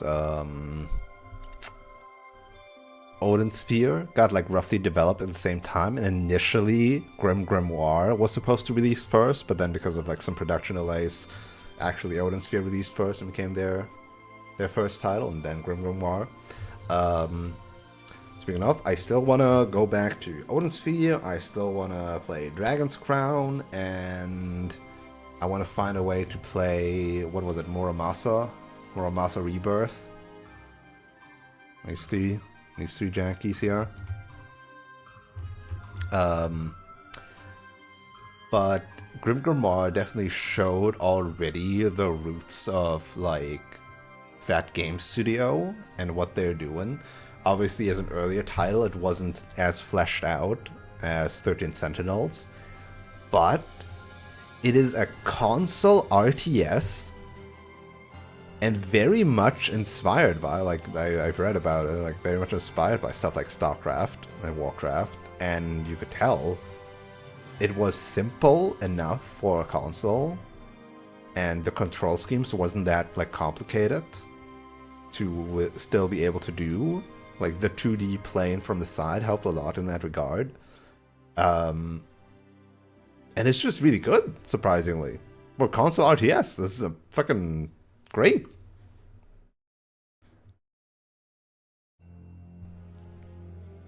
Like, pretty easy A tier for me, I think. The story, sometimes a bit disjointed because of how it's structured. I feel like there could have been more in between, but the in between was then kind of told through the extra art pieces, I suppose. Again, they simply probably didn't have as much resources back then for like this fully fleshed out thing. But the way they told their story and like characterized their characters was still very much rooted in the same ideas. So even though it wasn't quite as expansive and explaining everything or going into more details, I didn't feel like it needed to that much. As opposed to some other games where I would decry the plot holes and the writing sometimes. It was still very much consistent. Yeah, I think I did all the bonus stages on normal at least. And then did all the story stages on hard, I think. Well, I did all the normal bonus stages on hard and did all the normal story stages on hard. And if you complete the game, there's like an extra difficulty mode or whatever, right? But aside, I didn't do that. I liked it. Very much so. I definitely had some favorite strats that, however, still shifted over time after I learned more about what I'm encountering and stuff like that. So that was good. It was good. At the beginning, a fan of masked marines, aka fairies, then shifted over to some spectral stuff that's really good, or the ranged artillery, or then the demons are really good. Just the bulky melee guys, or wanting to do dragons or chimeras. Then that was like too much, and trying to use the Psy Storm because it was OP. Like, there's a lot of stuff in that game. Despite there not being that many units compared to like some other RTS. Still very cool. I don't know. I just liked it. I just think it was really good. So this one's a bit difficult. So Dave the Diver is next on my list, but this also obviously took a lot of time. So I played the games that came after it still, or even have finished them while playing Dave the Diver. Hey, hopefully YouTube won't be too mad at me for this one. It was mostly the MXM tuned thing that got me muted or copyright struck. Dave the Diver. Nolano the Diver. Again, using my things because, I mean, I made them. Might as well use them, right?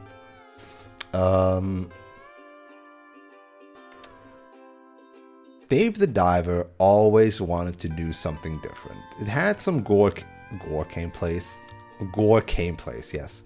Core gameplay mechanics, so sure, you know, diving, sushi restaurant. But then it also was like, every time it wanted to do something new. The boss fights were very Zelda-y. Find the weak spot 3 times, bash on the thing. You did it.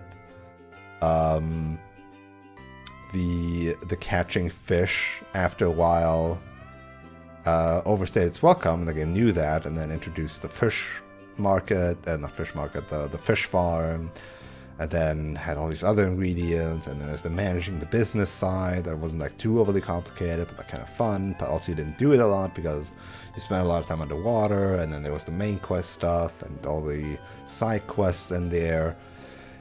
It was a very busy game. It was a very busy game.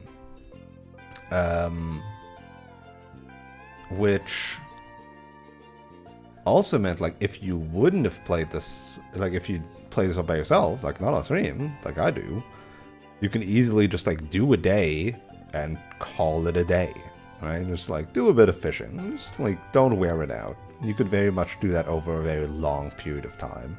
Because there's just so much stuff to do in that game. Heck, we only unlocked the branch restaurant after I was done with the main story. So, did I rush the main story? It didn't feel like it, because I did so many other things.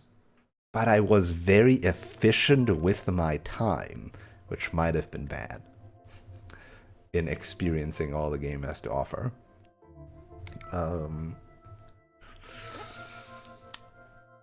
It is not A tier.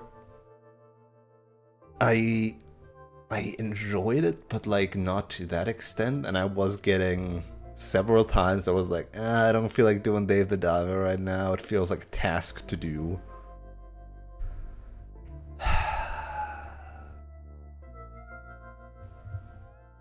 Does it land in C tier? C tier looks so empty. do I want to put it in C tier just because it looks so empty?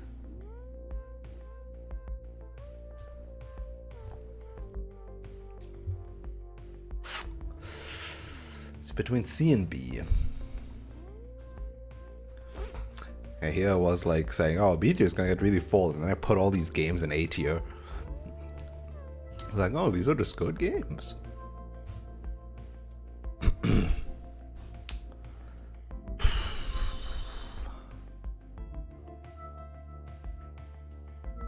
I think in my heart of hearts, I know it's true. In my heart of hearts, I know that I wasn't actually that excited for Dave the Diver.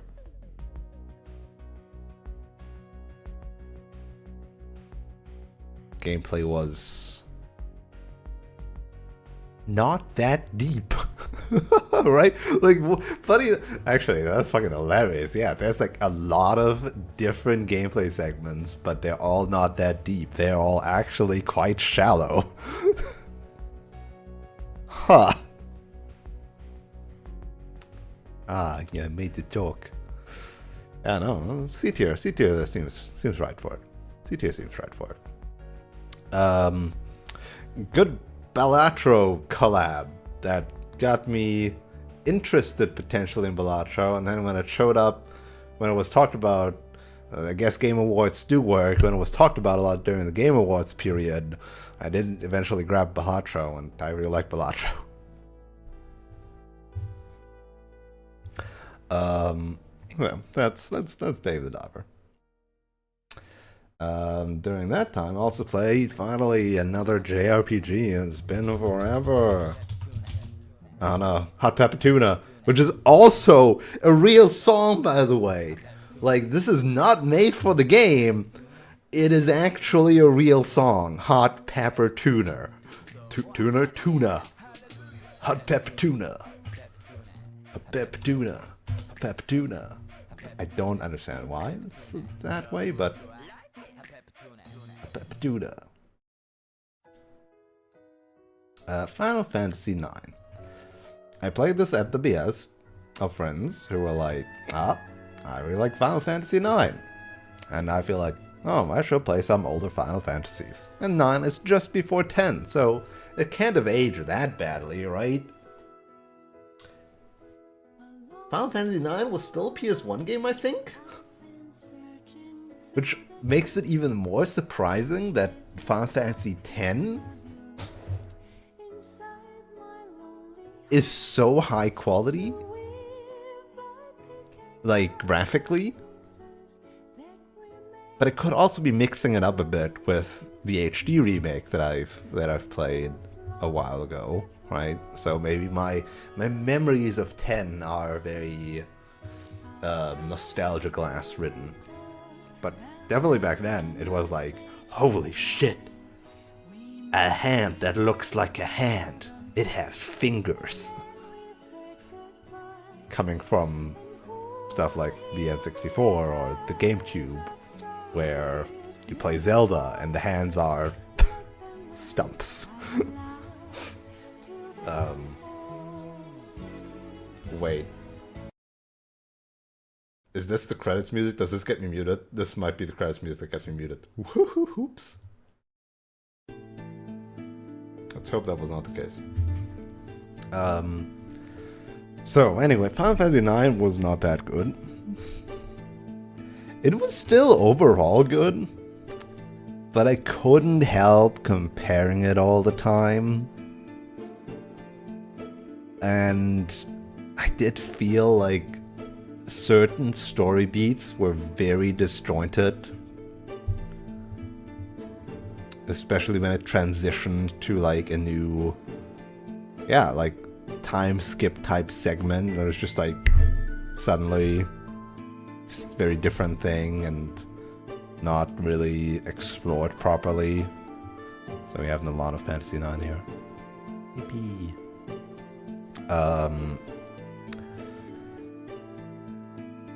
And then the gameplay, I was not a fan of how it handled the ATB.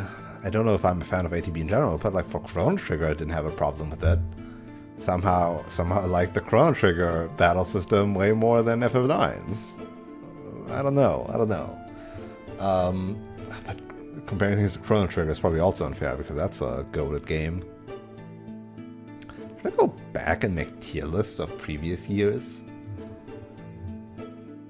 Maybe I need to go back and make tier lists of previous years at some point, and then compile them all for like all games I've ever played on stream on one list. Could be fun to do. Anyway, so overall, still mostly interesting and fun, but I think that also kind of lands in C tier. I was not convinced by some of the cast. Namely, I'm not convinced by Zidane and Garnet. Or Dago, or whatever. I also found it a bit sad that people like Vivi and Steiner didn't like get that much aside from their initial developments. Or who was it? Freya and the other guy, Amaranth. I don't know. They basically got nothing. It was kind of, again, like, it had so many like potentially good story beats, especially at the start with like Freya and stuff too, and Kuja. But it felt like it glossed over them really quickly, or this, like, again, this like disjointed storytelling taking me out of it. Like the fucking old spoilers, destruction of the tree thing, that was just over so quickly, and then like kind of tossed aside.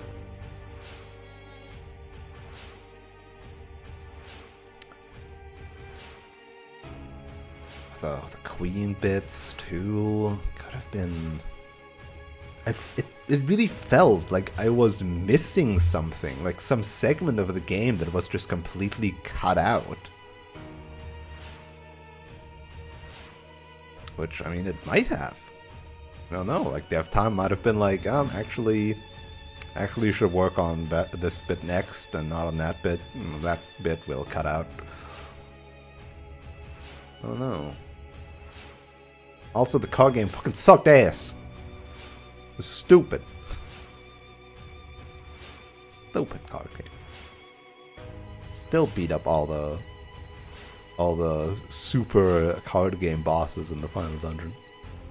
Just saying. And yeah, the end. Again, mild spoilers. Well, mild spoilers is literally about the end. The end of FF9 was bad. I don't know. I didn't like it. It felt like, again, the narrative theme and goalpost shifted so rapidly multiple times near the end of the game that it felt really off. Like it had this like focus for the first 2/3 of the game, and then it like pulled a switch on you, right? And then it was like, oh, okay, we're moving that now. That is the true thing here. And like we've worked on this thing before, but like that's fine, done, and then we move on to this. But then it just kept on moving it and escalating it into oblivion, and it felt really odd.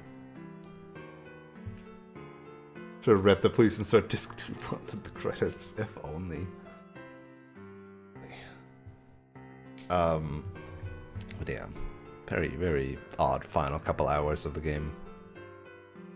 Just didn't feel right. Just suddenly boop, boop, boop, boop, ting, and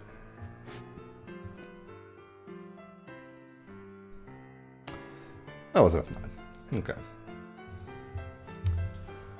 Alright, next up, I don't know if I would even find something here. Oh, okay, there's 12. There's 12 soundtrack videos. Music from the game Stormgate. Stormgate, if you aren't aware, is an RTS by Frost Giant. Frost Giant contains many former Blizzard devs that have moved out of the company and started their own. And Stormgate is supposed to be effectively like a spiritual successor in that way to that old school style of Blizzard RTS. And that's the RTS I want to say grew up with, but like I didn't technically grow up with RTS, but that's the RTS that I am most familiar with, that I think about when I think about an RTS. I think of StarCraft and Warcraft, StarCraft 2 specifically, not StarCraft 1. Sometimes I think of Command & Conquer. Sometimes I think of Battle for Middle-earth. But like, StarCraft 2 and Warcraft 3 definitely formed most of my RTS opinions that I have to this day. So when they announced that they would be making a game of these former Blizzard RTS devs, I was like, oh, good RTS maybe, finally, right? That would be amazing. Oh, sorry, I'm gonna make this a bit quieter. This was very loud. It released this year in early access. To my knowledge, apparently they are starting to run out of money, and thus they are starting to monetize the game. Kickstarter Stormgate, understandable. It sounds very promising, right? Another RTS that I'm following that is in like early development is Subspace Zero, because I follow Giant Grant Games, who does a lot of StarCraft 2 content, and he is also working as an advisor on Subspace Zero. So like also potentially looks promising if they have like that same design philosophy of that. Now, Stormgate is in early access, right? It is in early access. It is not finished. And you can tell all the time. The graphics are very cartoony still, which is fine because like Warcraft 3 is very cartoony, right? The units are sometimes very hefty, right? They're solo kills, very Warcraft 3 like in that regard. Again, I've read about the term time to kill in an RTS is very important. It's something like StarCraft, it's very low, right? The units die very quickly. You have a lot of units and they die very quickly. You think fucking Zerglings versus swarms of Marines. The Zerglings die very quickly. If the Zerglings get to the Marines, they die very quickly. Warcraft 3, Grunt versus Footman battle will take you like 10 minutes until one of them dies. Stormgate seems to orient itself a lot more on Warcraft 3 with StarCraft 2 aesthetics. In that there's creeps, there's hero units, I think. I don't know if there's hero... I think there's hero units in the normal gameplay too. Units are beefy, have abilities, blah, blah, blah. And again, looks very promising.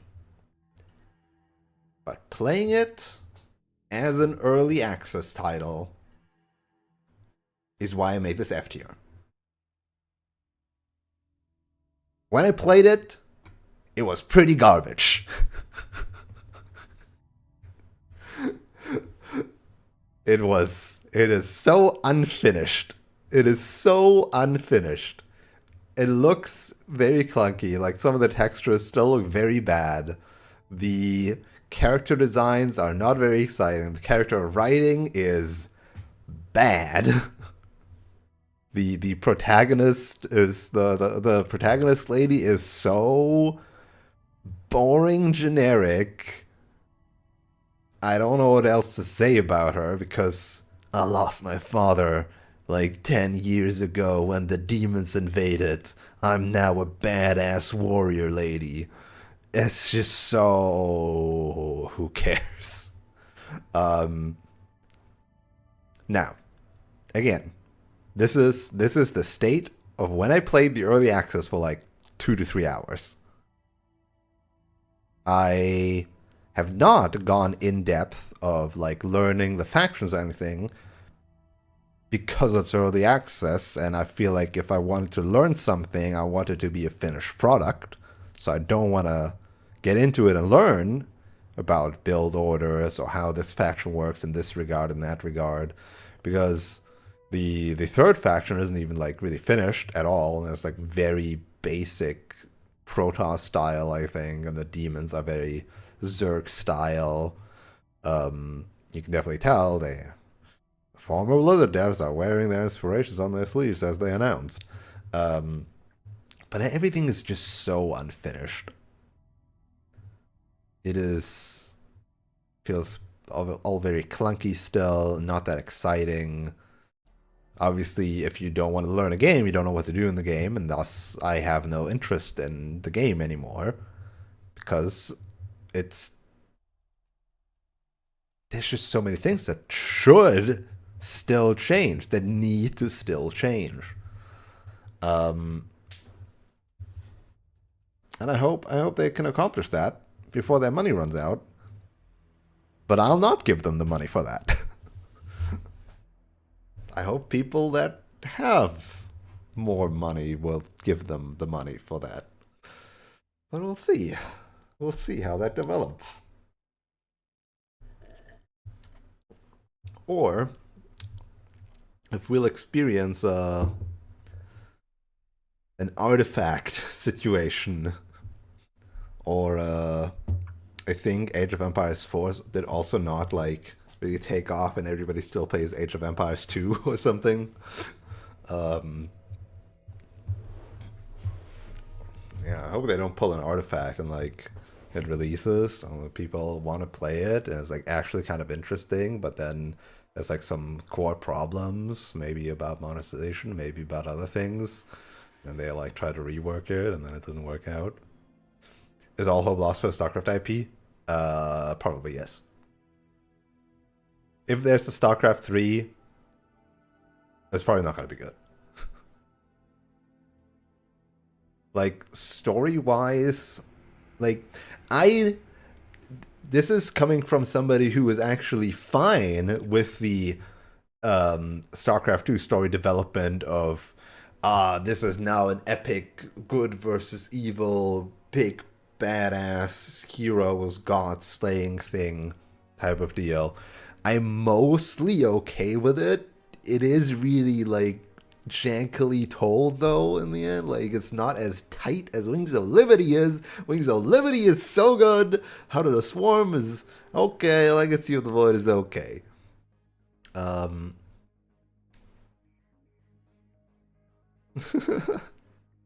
You probably taste any garbage that turns out of it, StarCraft. I just trusting in any Blizzard IP is just really hard these days. And for me, that was starting when Warcraft 3 Reforged came out. There was like the last spark of hope lost for Blizzard for me, personally. Like again, and then you see Diablo 4, and like people are enjoying it obviously, and it's probably still like a fun game. It's just not that amazing. I don't know. I don't trust that they would be able to do anything with an RTS genre anymore, considering what they did to Warcraft 3. And apparently nowadays they're like working on things again. Like there's fucking balance patches in Warcraft 3 still, and they're like trying to improve it. But they're trying to improve it back to a status of where it was before they destroyed it. It's such a it's just business. And that's the problem. All the decisions around that were business. I sound like a bitter old man. Old games. But they literally destroyed original Warcraft 3 by bringing out Reforged. You couldn't, like, you were forced to get into Reforged even if you didn't have it. You're forced to get into the new BattleNet stuff and everything. Lost Vikings 3. Hey, play Wings of Liberty. We've got Lost Vikings there.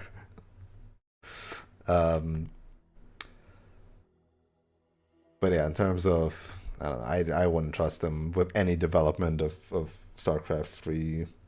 Like, I wouldn't even know where they would go with it. They will never again capture what Wings of Liberty was. Because the world is also simply different. Wings of Liberty also had not only the tightest campaign and feeling to it, but also everything surrounding the online landscape, like streaming taking off, esports broadcasts getting a more wide appeal, and so on and so on, and all the communities like gathering around. I just don't believe that type of thing this type of phenomenon will ever happen again, because it is just different now. Online landscape just is different. I don't know. This is again bitter old Nolano nostalgia speaking maybe, but I just cannot see a world where that is the case anymore. But maybe it's also because I'm not a teenager anymore and I'm fucking old or something. I don't know. But yeah, Stormgate is this like clinging onto what an old Blizzard RTS could be modernized, and I don't know if it will be successful in both capturing the old feel but also modernizing it. that's a really hard thing to do. I will remain cautiously optimistic, and when Stormgate fully releases, I will probably buy it. Right? I will probably buy it to get a grasp of it myself. But right now, for what I played of it, F tier. Cool. Talked a lot about this now. More filler games. More filler games. I have for Stream tried out Dragon Age Origins because I picked it up for cheap during a Steam sale, and you always hear about people like talking about Dragon Age series, blah blah blah. And it's like one of the biggest, well-known like Western RPGs, and I don't really play Western RPGs. I tried Skyrim like 3 times and abandoned it several times. Well, an equal amount of times, right? I'm just a JRPG kind of guy. I can definitely see where Dragon Age fans are coming from, right? Like that type of RPG is like really cool. It just didn't really jive with me. Played it thrice, abandoned it 5 times. Amazing. Amazing numbers.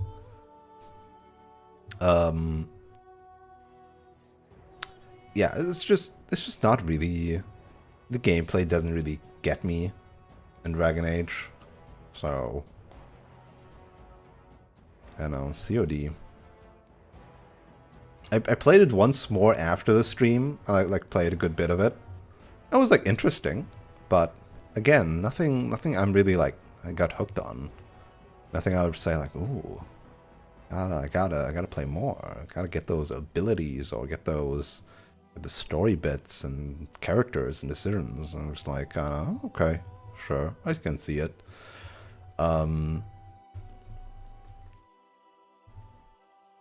Just not really my jam. Nothing bad about it, for sure. I could even see myself playing more of it. If I said like, oh, I will finish Dragon Age on stream, I would probably have a decent enough time with it. But I don't really wanna. don't really want to. I think that's why it goes in D instead of C. Yeah. Yeah. How long have I been at this? We're nearing the end, I think. We've got like a couple more games still. Oh god, it's already midnight. I started too late again. I thought I would get through this faster, and then I go on all these tangents and talk about a lot of different things.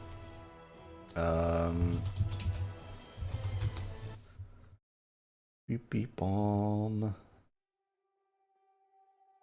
At the behest of Naomi, I bought Prey. Too weep to enjoy Western RPGs, maybe. But speaking of, at the behest of Naomi, I bought Prey.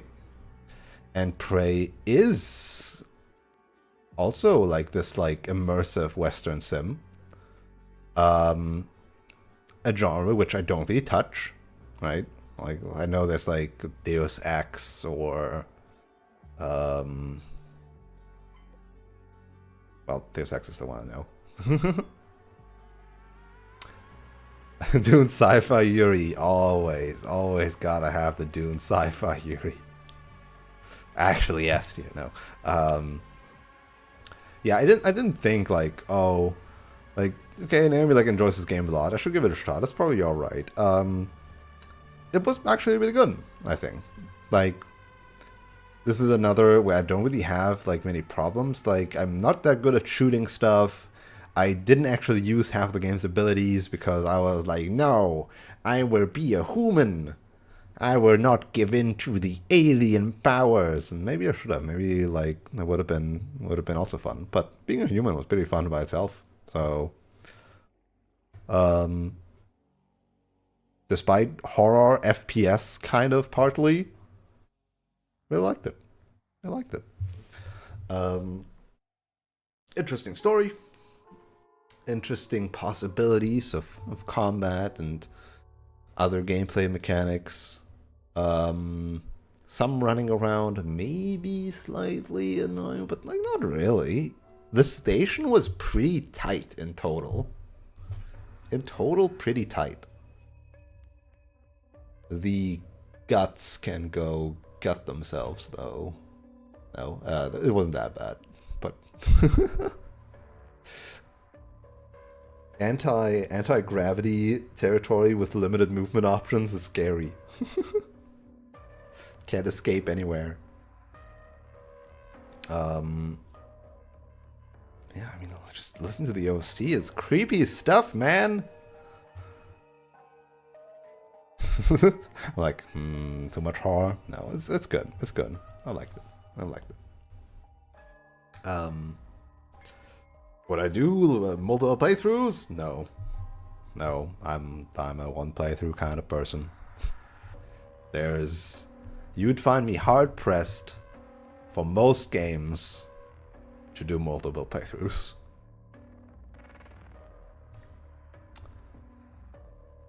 Let's see. Oh, this one we finished only recently, but again, we started it earlier in the list, so it is here.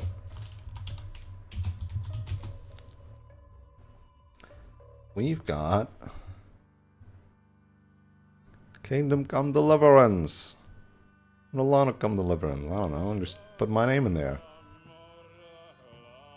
Very janky game. Sometimes very frustrating game. No Gregory. The monastery section. Again, like I googled like stuff about the monastery section, and like people fucking hate that shit. It's so wild. Like it's not even that big of a part of the game. And people are just like, I couldn't take it anymore. I murdered all the monks as punishment. I think I have to put it in B because sometimes, oh god, the jank, it was so frustrating. The jank was so frustrating sometimes. I can't, in good conscience, put it into A. But it was good. It was overall good. But it's another one of those, sometimes you just gotta have some pain tolerance for janky bullshit.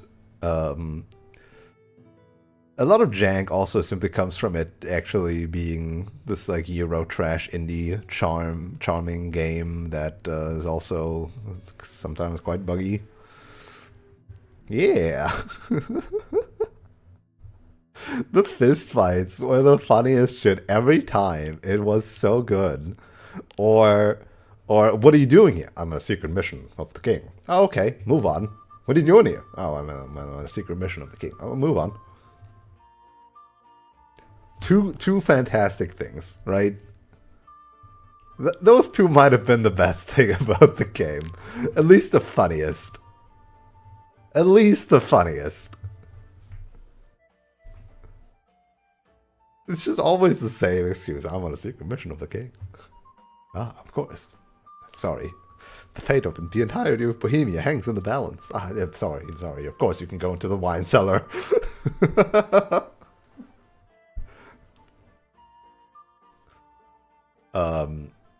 But yeah, good stuff, but the frustration of the jank does put it down to B tier. Can't put it higher than that, I think.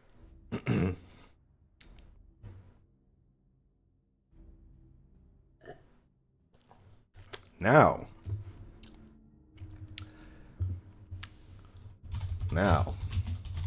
here's a game where I had some vacation. So I was like, oh, I should play a lot of games in this vacation. And it is a game that I was initially planning to play for myself. And then I played like 5 minutes of it, and I was like, wow, now I gotta play it on stream.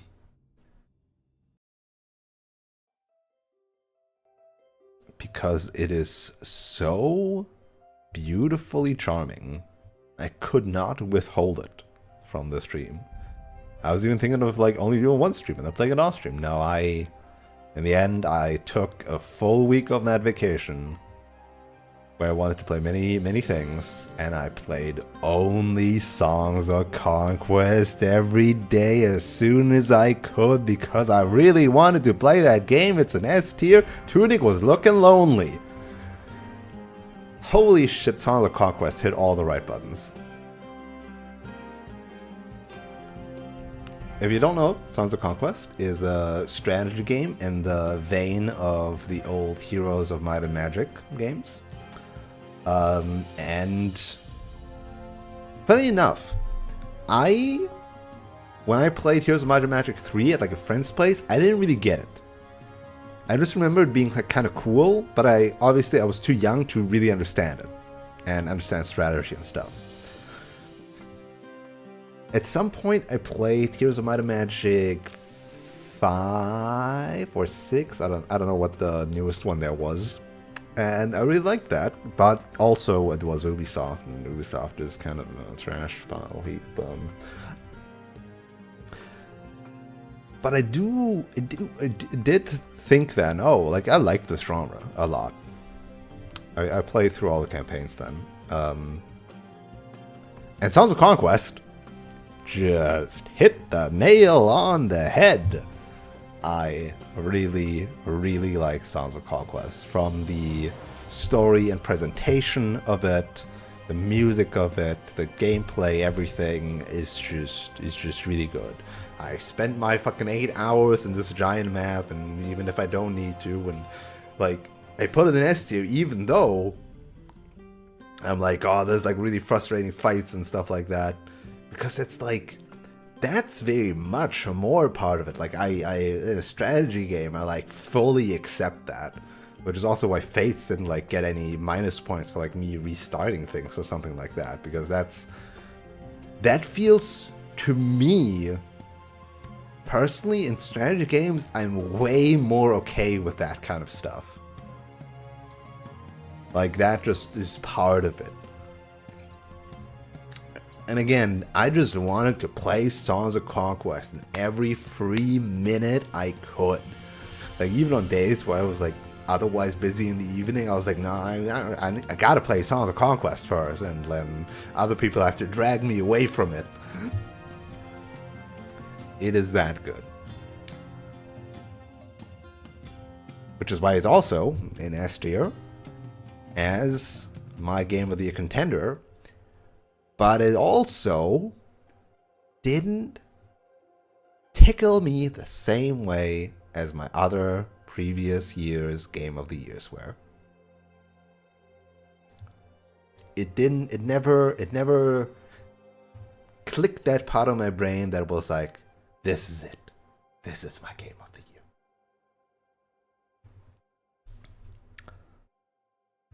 But hey, amazing games. For sure. There's even community campaigns in there. I haven't touched those either. I have, however, unlike some other games, I've not uninstalled Songs of Conquest. My hope is still that Redolus will pick that game up too, and then maybe we can play that together or against each other. I don't know. I know they've recently released the Veneer DLC, which is a new faction. Because apparently in like some community polling, it turns out that they now change their content release like order because more people, obviously, that are still actively playing the game. If people are still actively playing the game, they're most likely playing PvP or PvE skirmish modes, right? The conquest modes or whatever they're called in that game. The core content otherwise that is not the campaign, right? If they're continuing to play and are continuing to be involved in it, then obviously they would vote for something like new factions, new maps, right? But I'm a campaign person. I did play a bit of the skirmish mode, and it is interesting, but it just doesn't hit the same, because the really fun thing for me in like Songs of Conquest is these like giant sprawling maps where I'm expected to first be the underdog and then like slowly work my way up and then eventually be this like super mega powerful army being that crushes everything under its heel, instead of the, oh, this is a tactics, this is a strategy game where both players are equal and there's build orders and combat orders and level orders that have edges over each other or that work better than others, or hero build orders and stuff like that. That just doesn't quite click with me. I was into... We're rolling back to Stormgate, aka Blizzard, again. When I first played Warcraft 3, again, I only played the campaign, I got fucking beat up hard in even the easiest AI skirmish mode, because I didn't know how to play the actual game. I knew how to play the campaign, which is not the actual game. It doesn't actually play like it. It's a very different skill set that you have to bring for these types of skirmish modes.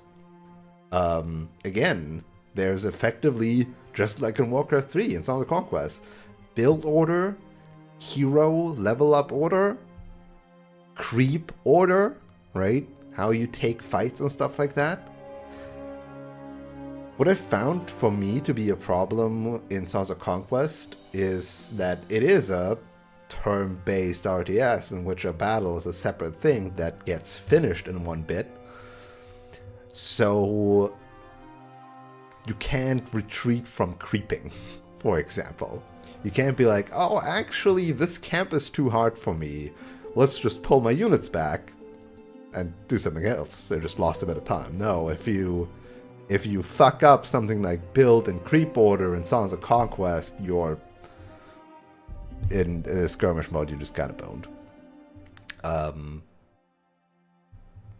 Which is why I'm like not too keen on like just playing skirmish modes by myself, where I would want to play them almost more like a Civ game, like a grand strategy type Civ, Endless Legend, that type of game, where you just like grow stronger, do whatever, and there's like AIs are on there too, and just like play the game. Oh, it's not a conquest, very much more strictly, it's a close PvP equal, it's a very direct battle. Well, not even like that direct, but like, you know what I mean?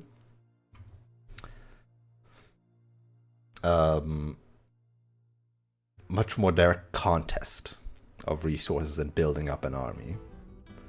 And I feel like, from my limited experience with Songs of Conquest, it does simply mean if you encounter the enemy hero and can't run away from him, if you're like both force engaged or engaged in some kind of fight, whoever comes on top of that wins.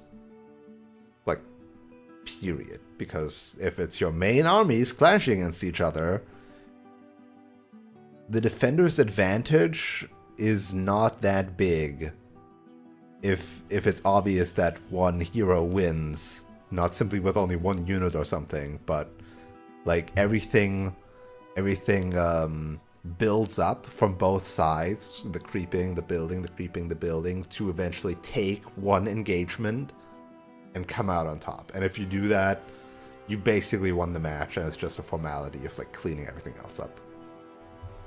I might be wrong in like larger scales or higher levels of like this type of PvP in Songs of Conquest.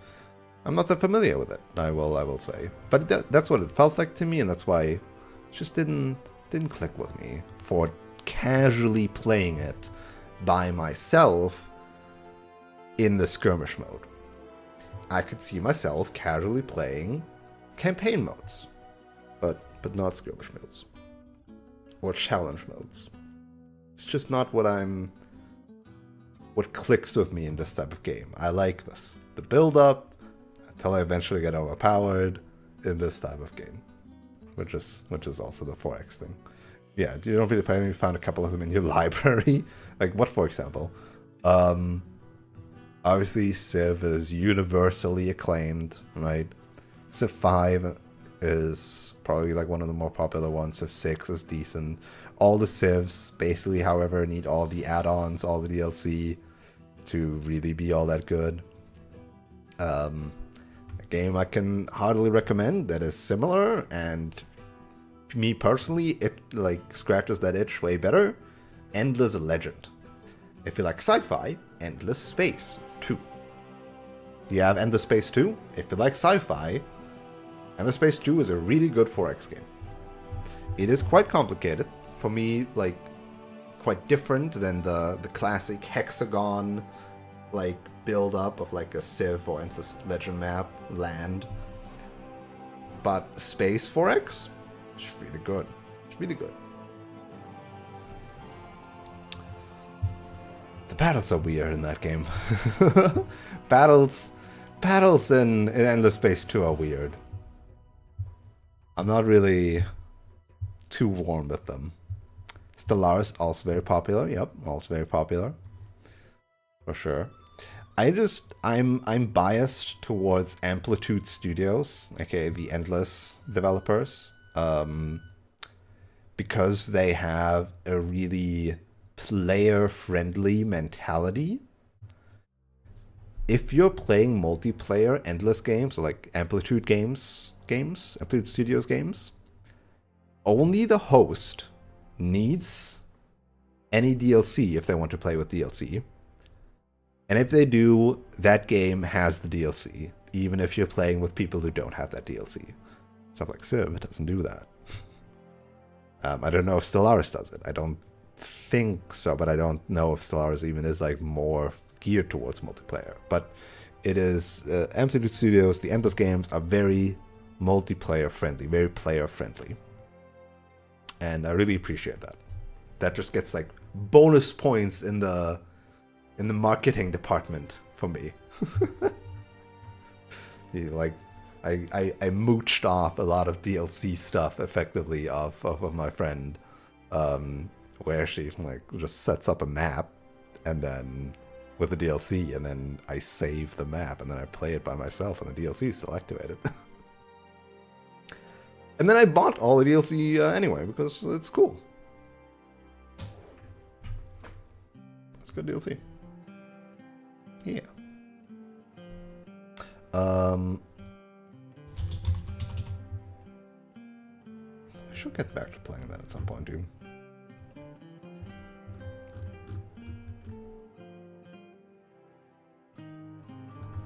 Yeah, the only DLC I don't have is the OST. Ooh, Endless Legend is even 75% off. Speaking of the Steam store, I need to buy stuff, right?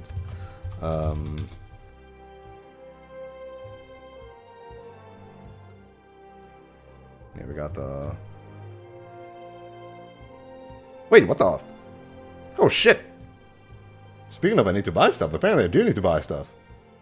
Somebody voted. The top! It has changed! I thought Xenoblade Chronicles 2 was still ruling, but... Metaphor took the lead. Ah, diggity dog. Look at that. Poor Elden Ring down there. Understandable, honestly. Understandable. Poor Frostpunk 2 down there. Less points than Kingdom Hearts. Damn.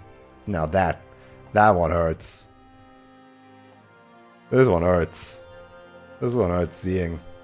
Frostpunk 2 less points than Kingdom Hearts. It's just more niche. I get it. I get it. It's just a lot more niche than the critically acclaimed, widely known Kingdom Hearts. Oh, I guess I should grab Metaphor Refantasio, definitely. Probably grab, in general, like the top, right? Like, grab Metaphor Refantasio, I have this.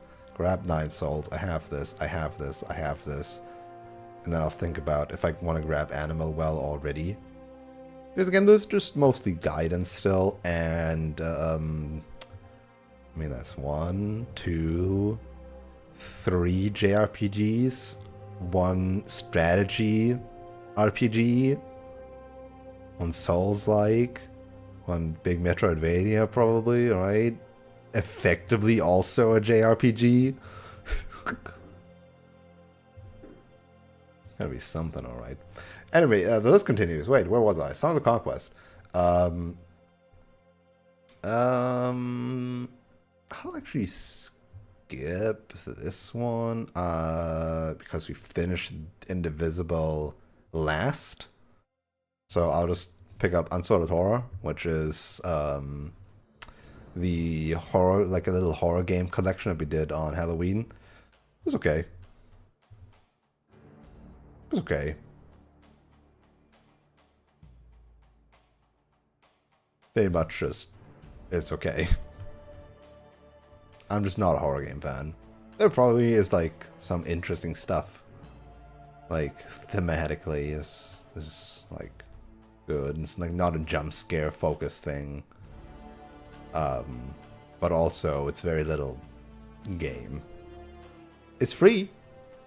So if you just want to experience some like short stories horror style effectively, Unsorted Horror, there you go. Then we'll do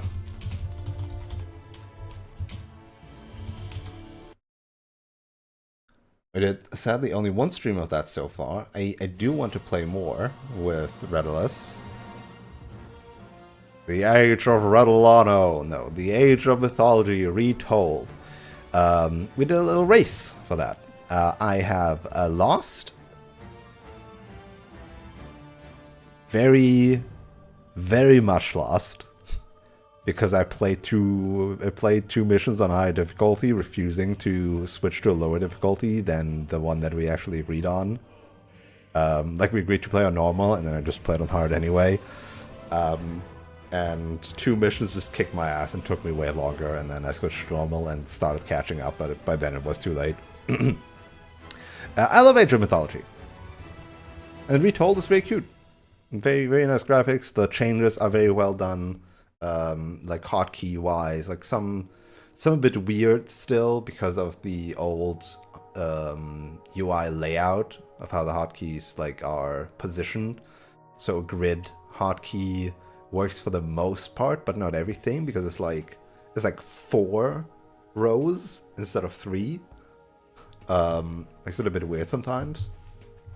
But otherwise the changes are all very good. Like way better than in the original. Even having the option of having like grid hotkeys is amazing, and the new graphics are really nice. And I forgot if they changed anything in the missions. You wouldn't know. I don't know them in and out that much. But it was fun. It was good. I want to play Retold fully, properly as well still. It was not on the poll, but it might still happen this year, where I just like do a full playthrough on like hard difficulty. Not Titan. I'm not good enough for that. Yeah. Going back to that. It was also just 2 really hard missions with a faction I'm not that good at. Excuses. But yeah, otherwise nice. Okay. Then let's do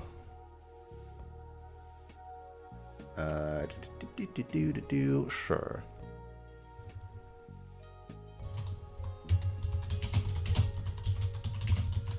Slay the Princess.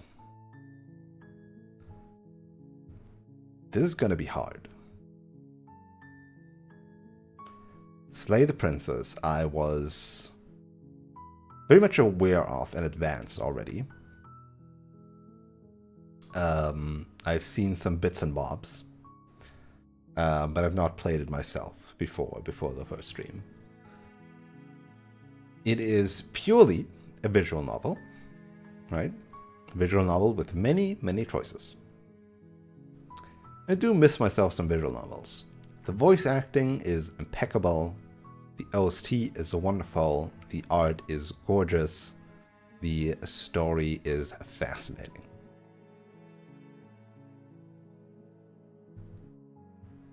But I'm still kind of having a hard time putting it in S tier. because it didn't.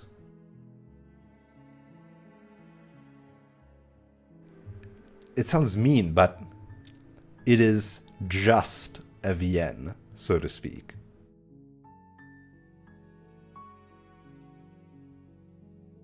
It didn't get gripped in otherwise gameplay mechanics. It is simply a fascinating story in a video game medium. And I 100%ed it in the end, right? Like I got all the, well, I technically didn't 100% it in some arguments of like I didn't see all the text, but I got all the gallery, I got all the chivos, right? And I can definitely say like there's a hard disconnect that comes from playing it once until you get an ending and seeing then only basically 10% of what the game has to offer, and then playing it multiple times with the goal of seeing more stuff, which is effectively dissecting it. Because that's what I wanted to try avoid in the first like streams. I wanted it to still be a game that I'm playing, but obviously by like the 4th and 5th stream, the dissection had to start, and I had to look for things that I haven't done yet to experience the things I haven't done, and then seeing like different pathways leading to the same or different things, or in what way things change, very much is tearing the game up and looking inside, what content can I get more from you? Which obviously takes away a bit of the magic of the first couple playthroughs. I don't regret doing it, because some of the things we've seen, some of the stories we've seen, were really good. They were really good, really fascinating, really wonderful to look at, to listen to. But it is not an S tier game for me. In that regard, too little game. Right? It is a visual novel, and I'm gutting it for content. I'm gutting it for voice lines, for images, for story that I'm then experiencing. Really puts this talk into perspective with the soundtrack currently called The Nightmare.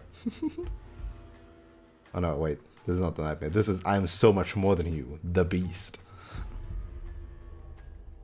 But yeah, that for that. And then we played Awaria,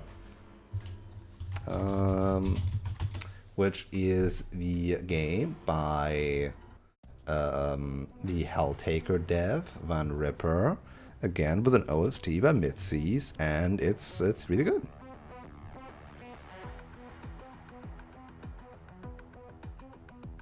Yeah, no, it's just really good. It's a nice short game. Different from the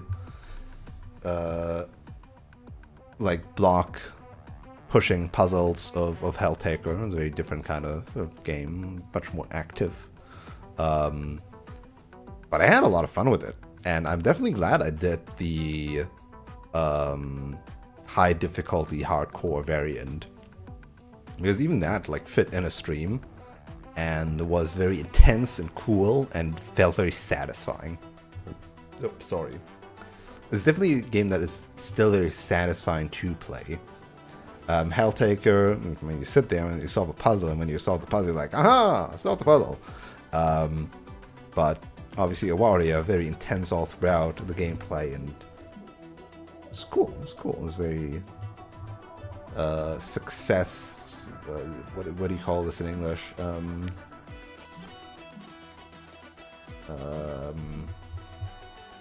on, I'm gonna look up a word.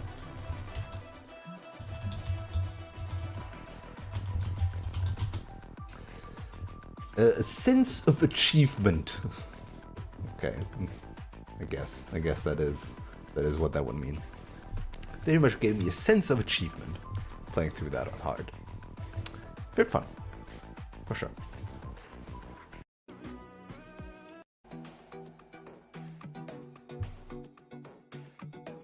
Where's the... So the final boss theme really good.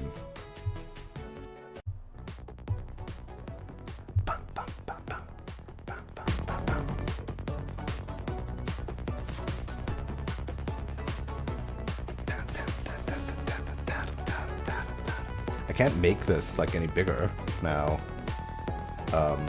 Kind of reached the maximum bigness.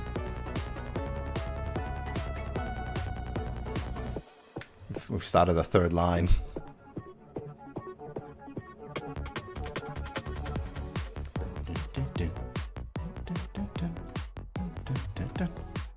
And with that, we're in the last game that we beat the other day.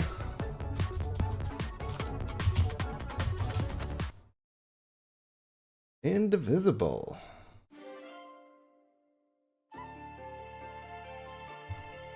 It does have a nice soundtrack. Indivisible. We made a lot of fun of Indivisible. This was a game that I, with Song of Conquest, bought for myself to play by myself. And just like Songs of Conquest, I was like, actually, what if I streamed it after all?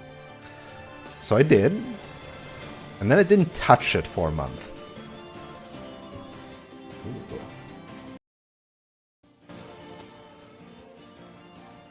I forgot that the soundtrack is actually banging. And then I recently picked it up again, and then we finished it for this year. And we made a lot of fun of it because the writing is very jank. Less disjointed and more jank. Weird. Funny, confusing, illogical. Jank.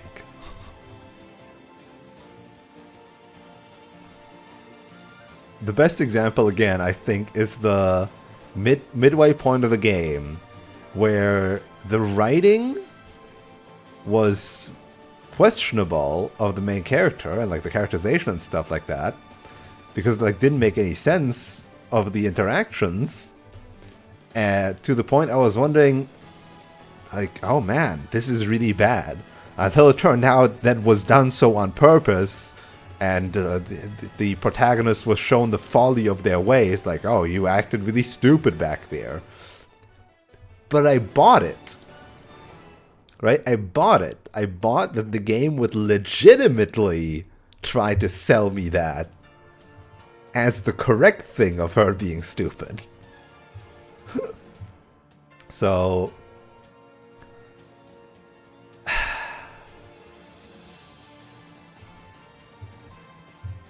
I think it's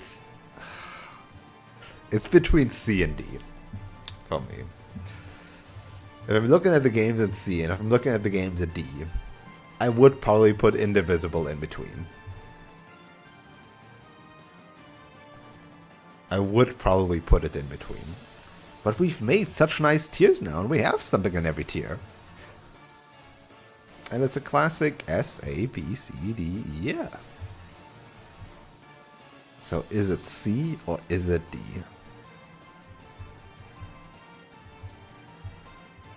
Not comparing it to the games that are in there. Did I... The midpoint was just such a low blow in the backtracking department, and the writing was so off that it really lost a lot of good graces. And then it, spoilers, did the thing! So mad.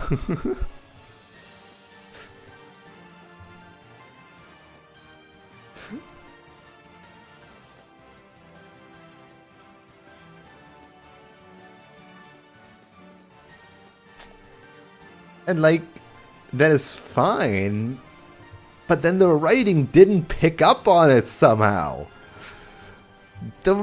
Like, they could have done so much with, like, anything and everything.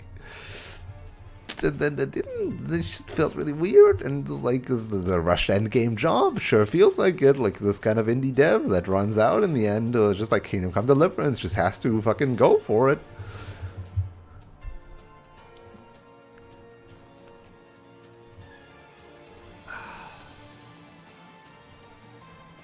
The gameplay was largely fun, but then sometimes also I got tired of it really quickly. The platforming sections, again, sometimes were a bit janky, but overall good. Is it C or is it D?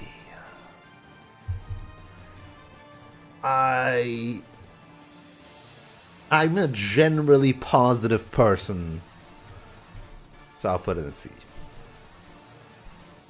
I did enjoy it. I did have a good time.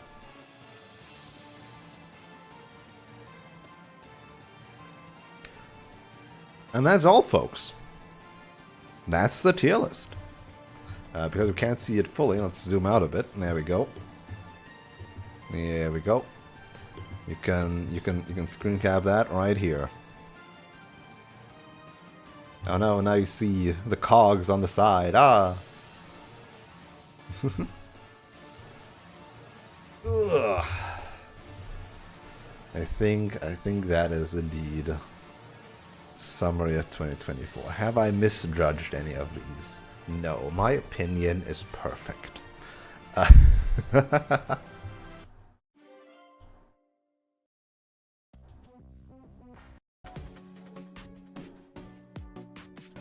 Except this again.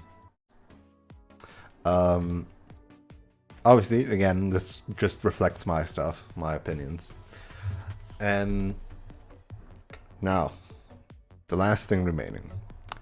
If I had to pick a game of the year, for me personally, what would it be?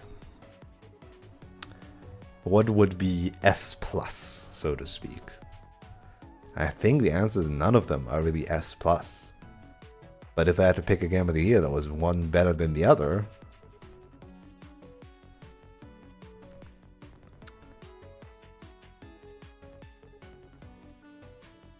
I think almost as a game, I enjoyed Songs of Conquest more.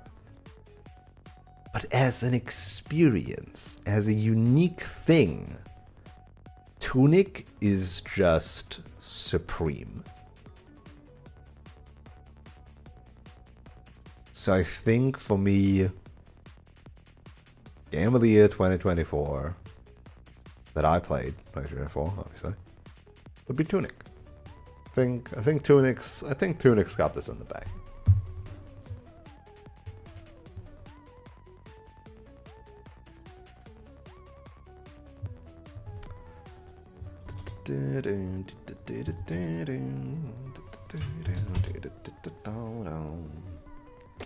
I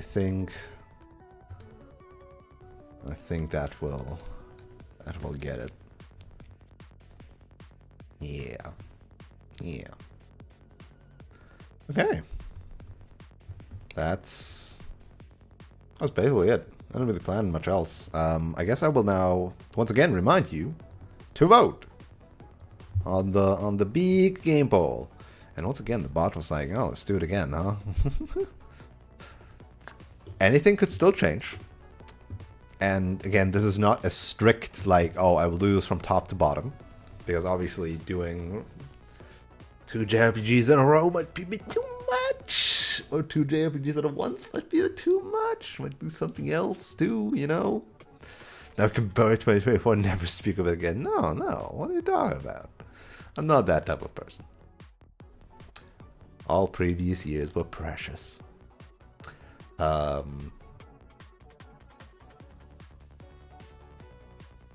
wanted to say something funny and I forgot.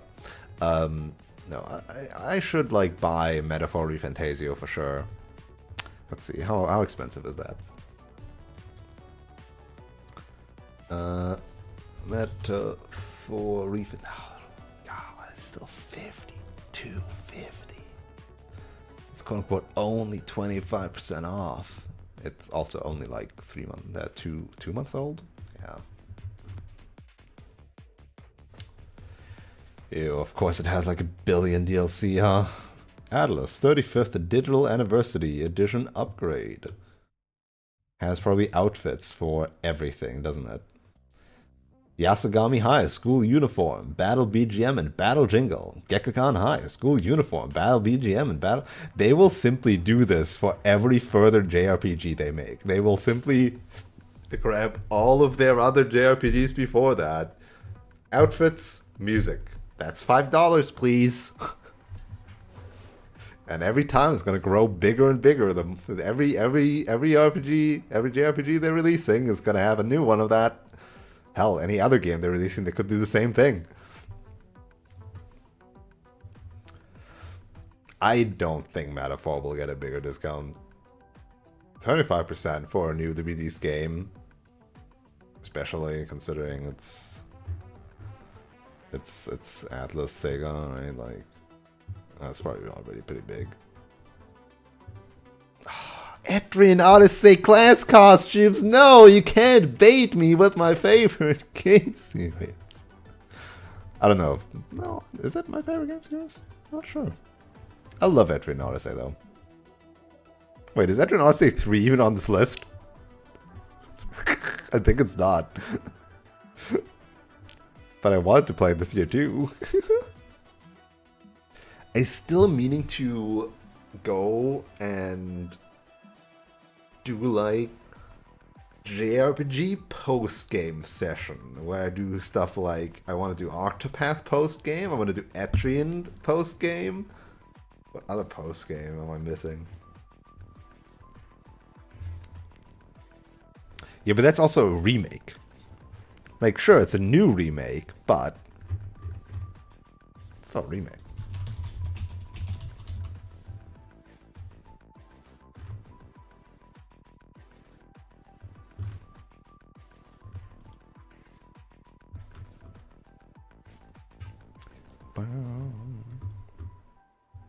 And that was at the start of this year. So it took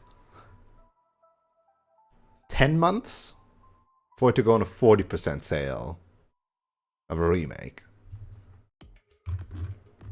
that also has all that DLC. Yep.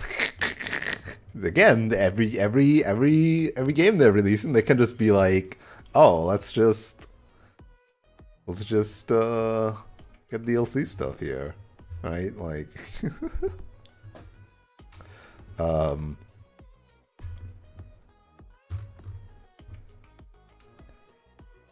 Etrian Odyssey Untold BGM. Oh. There are set products that may include this product. Please be aware of overlapping purchases. I'm a simple man. I see the words Etrian Odyssey. I buy. As other mentions, these costumes will only affect Dungeons Battle. That being said, it's still worth it if you're a fan of Etrian Odyssey and can look past the jarring reminders when you're watching cutscenes of traversing towns in default outfits. Honestly. But you don't even get to properly see. Oh, there's like a hero in there. There's like a paladin in the fortress in there. So you can see. Are Xenoblade games really long? Yes. Yes, they are. 1 second.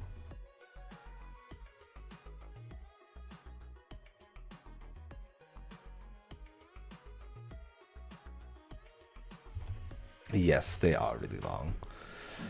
I would presume, let's see, Xenoblade Chronicles 2, how long to beat?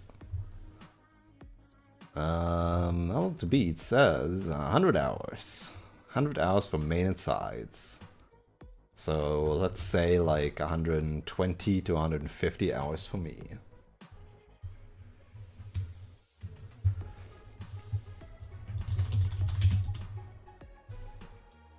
Yeah, that sounds about right.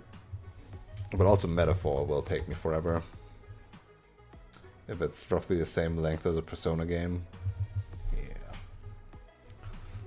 Metaphor apparently shorter than Xenoblade Chronicles 2. But also I wanna respect the first place, you know? We got first place. I want to respect it. I know it's a guideline, but also I want to respect the sanctity of the vote. Think of it. Oh, fucking don't remind me that exists. It makes me not want to play it again.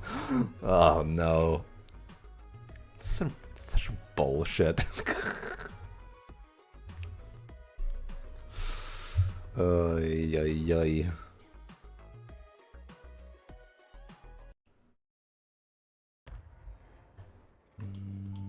What else have we here? It's like an OST that I want to keep on here. Sure.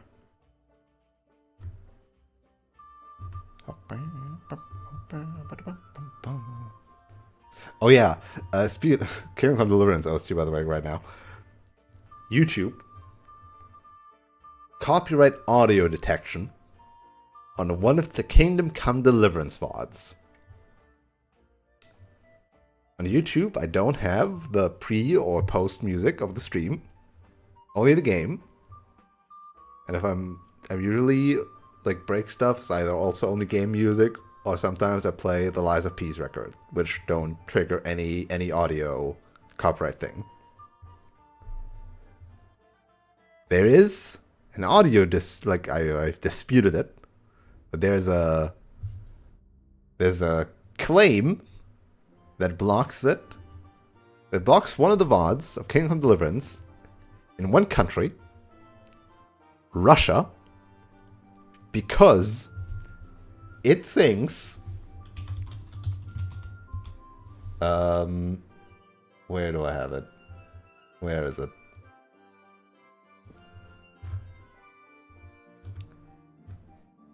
Where is it? I've played so many things now. Because why did it scroll back? It thinks that the game is containing. Watch out! The game is containing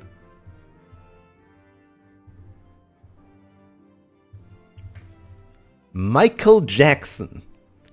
I just can't stop loving you. Kingdom Come Deliverance. OST. Michael Jackson. I just can't stop loving you.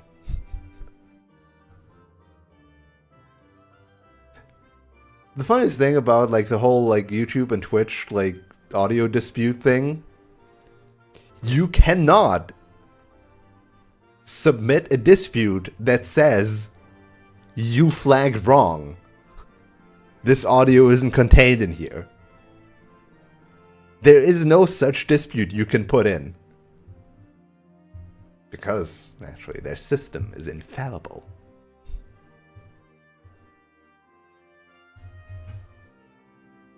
BAI would never. You gotta go through some other hoops. Go like fair use, change, transformation. Write in, you fucking idiots. It doesn't contain that. Who knows what'll happen?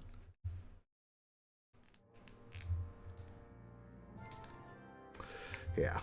And it's only blocked in Russia. Right? Like, I don't get it.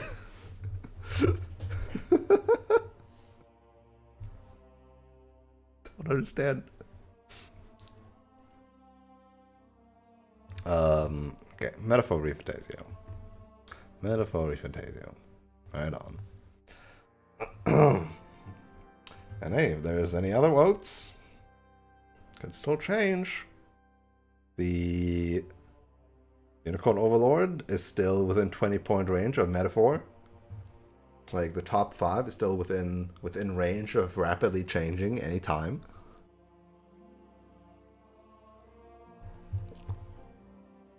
Then we have the next ones here, 140. Then we have a whole lot of 130s. And then we go down low.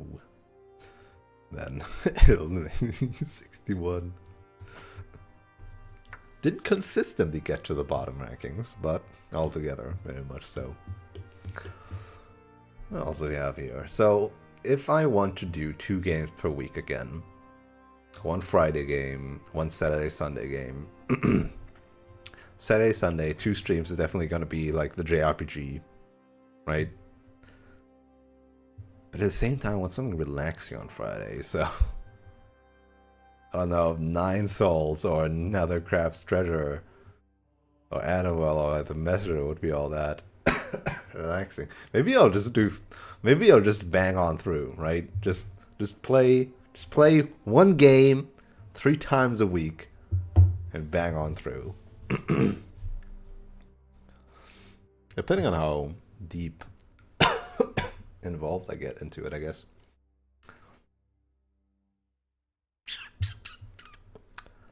Metaphor or Xenoblade, huh?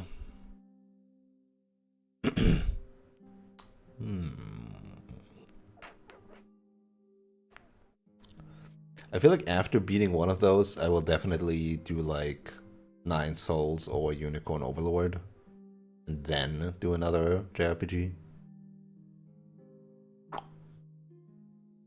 Yeah, that sounds about right. How much is 9 Souls off?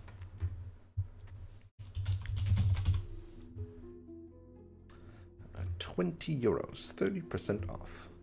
I have 18 hours to buy it. I will surely not forget. Wait, it's only rated age rating 6 because it only has fantasy violence. Isn't that the game where, like, at the start you're missing like half your face or something? Isn't the MC like missing half its face or something at the start? I thought I saw a screenshot of that.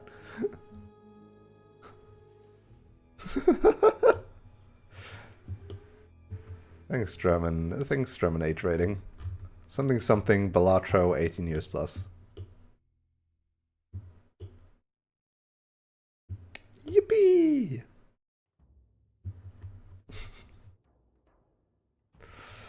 Okay. I think do we do one final karaoke song to have one in there? But with YouTube I hate it. I might just like end YouTube and then do one song. But I wouldn't know what, so maybe we'll just end it after all. It is 1 AM after all. I need to work tomorrow.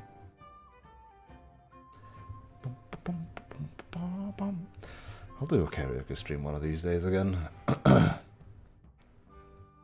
So I'm not filled with cheese.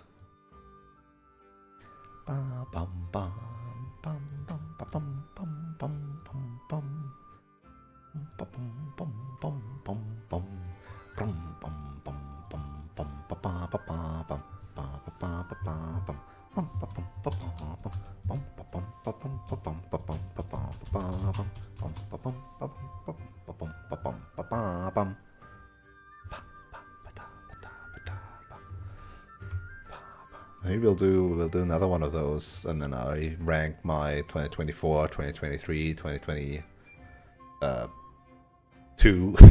What comes before 3? Heck, I could go back all the way to 2016. Did you know that I'm technically streaming since 2016? Been a while. Been a while.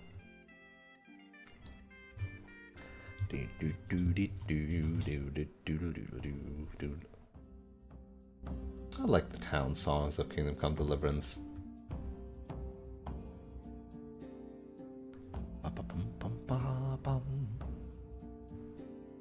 Been at this a while. Yeah, I need to find time to like.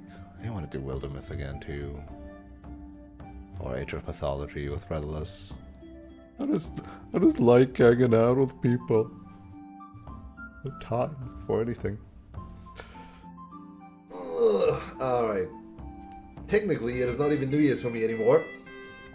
Rank the tier list, but not the games on them afterwards.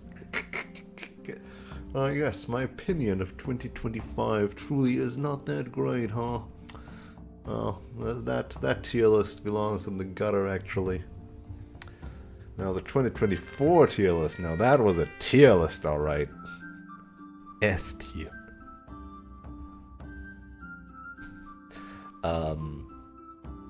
Yeah. New Year's completed. I hope you all have a wonderful start into 2025 yourselves. May it... I'm not prepared for speeches. Gas leak takes? Wait, what? Huh? Explain yourself. What does that entail?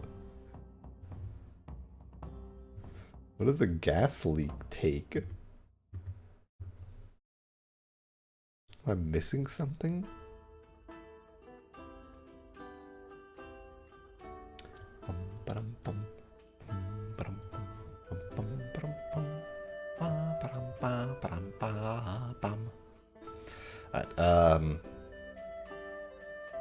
Alright, no, I truly do not have the words. May the 2025th year of our Lord Jesus Christ. Oh no. Okay. Too much. Too much. I wish you all a wonderful rest of the day, evening, night, afternoon, or whatever other time of day it is for you. And hope to see you around. Have a good one. Peace.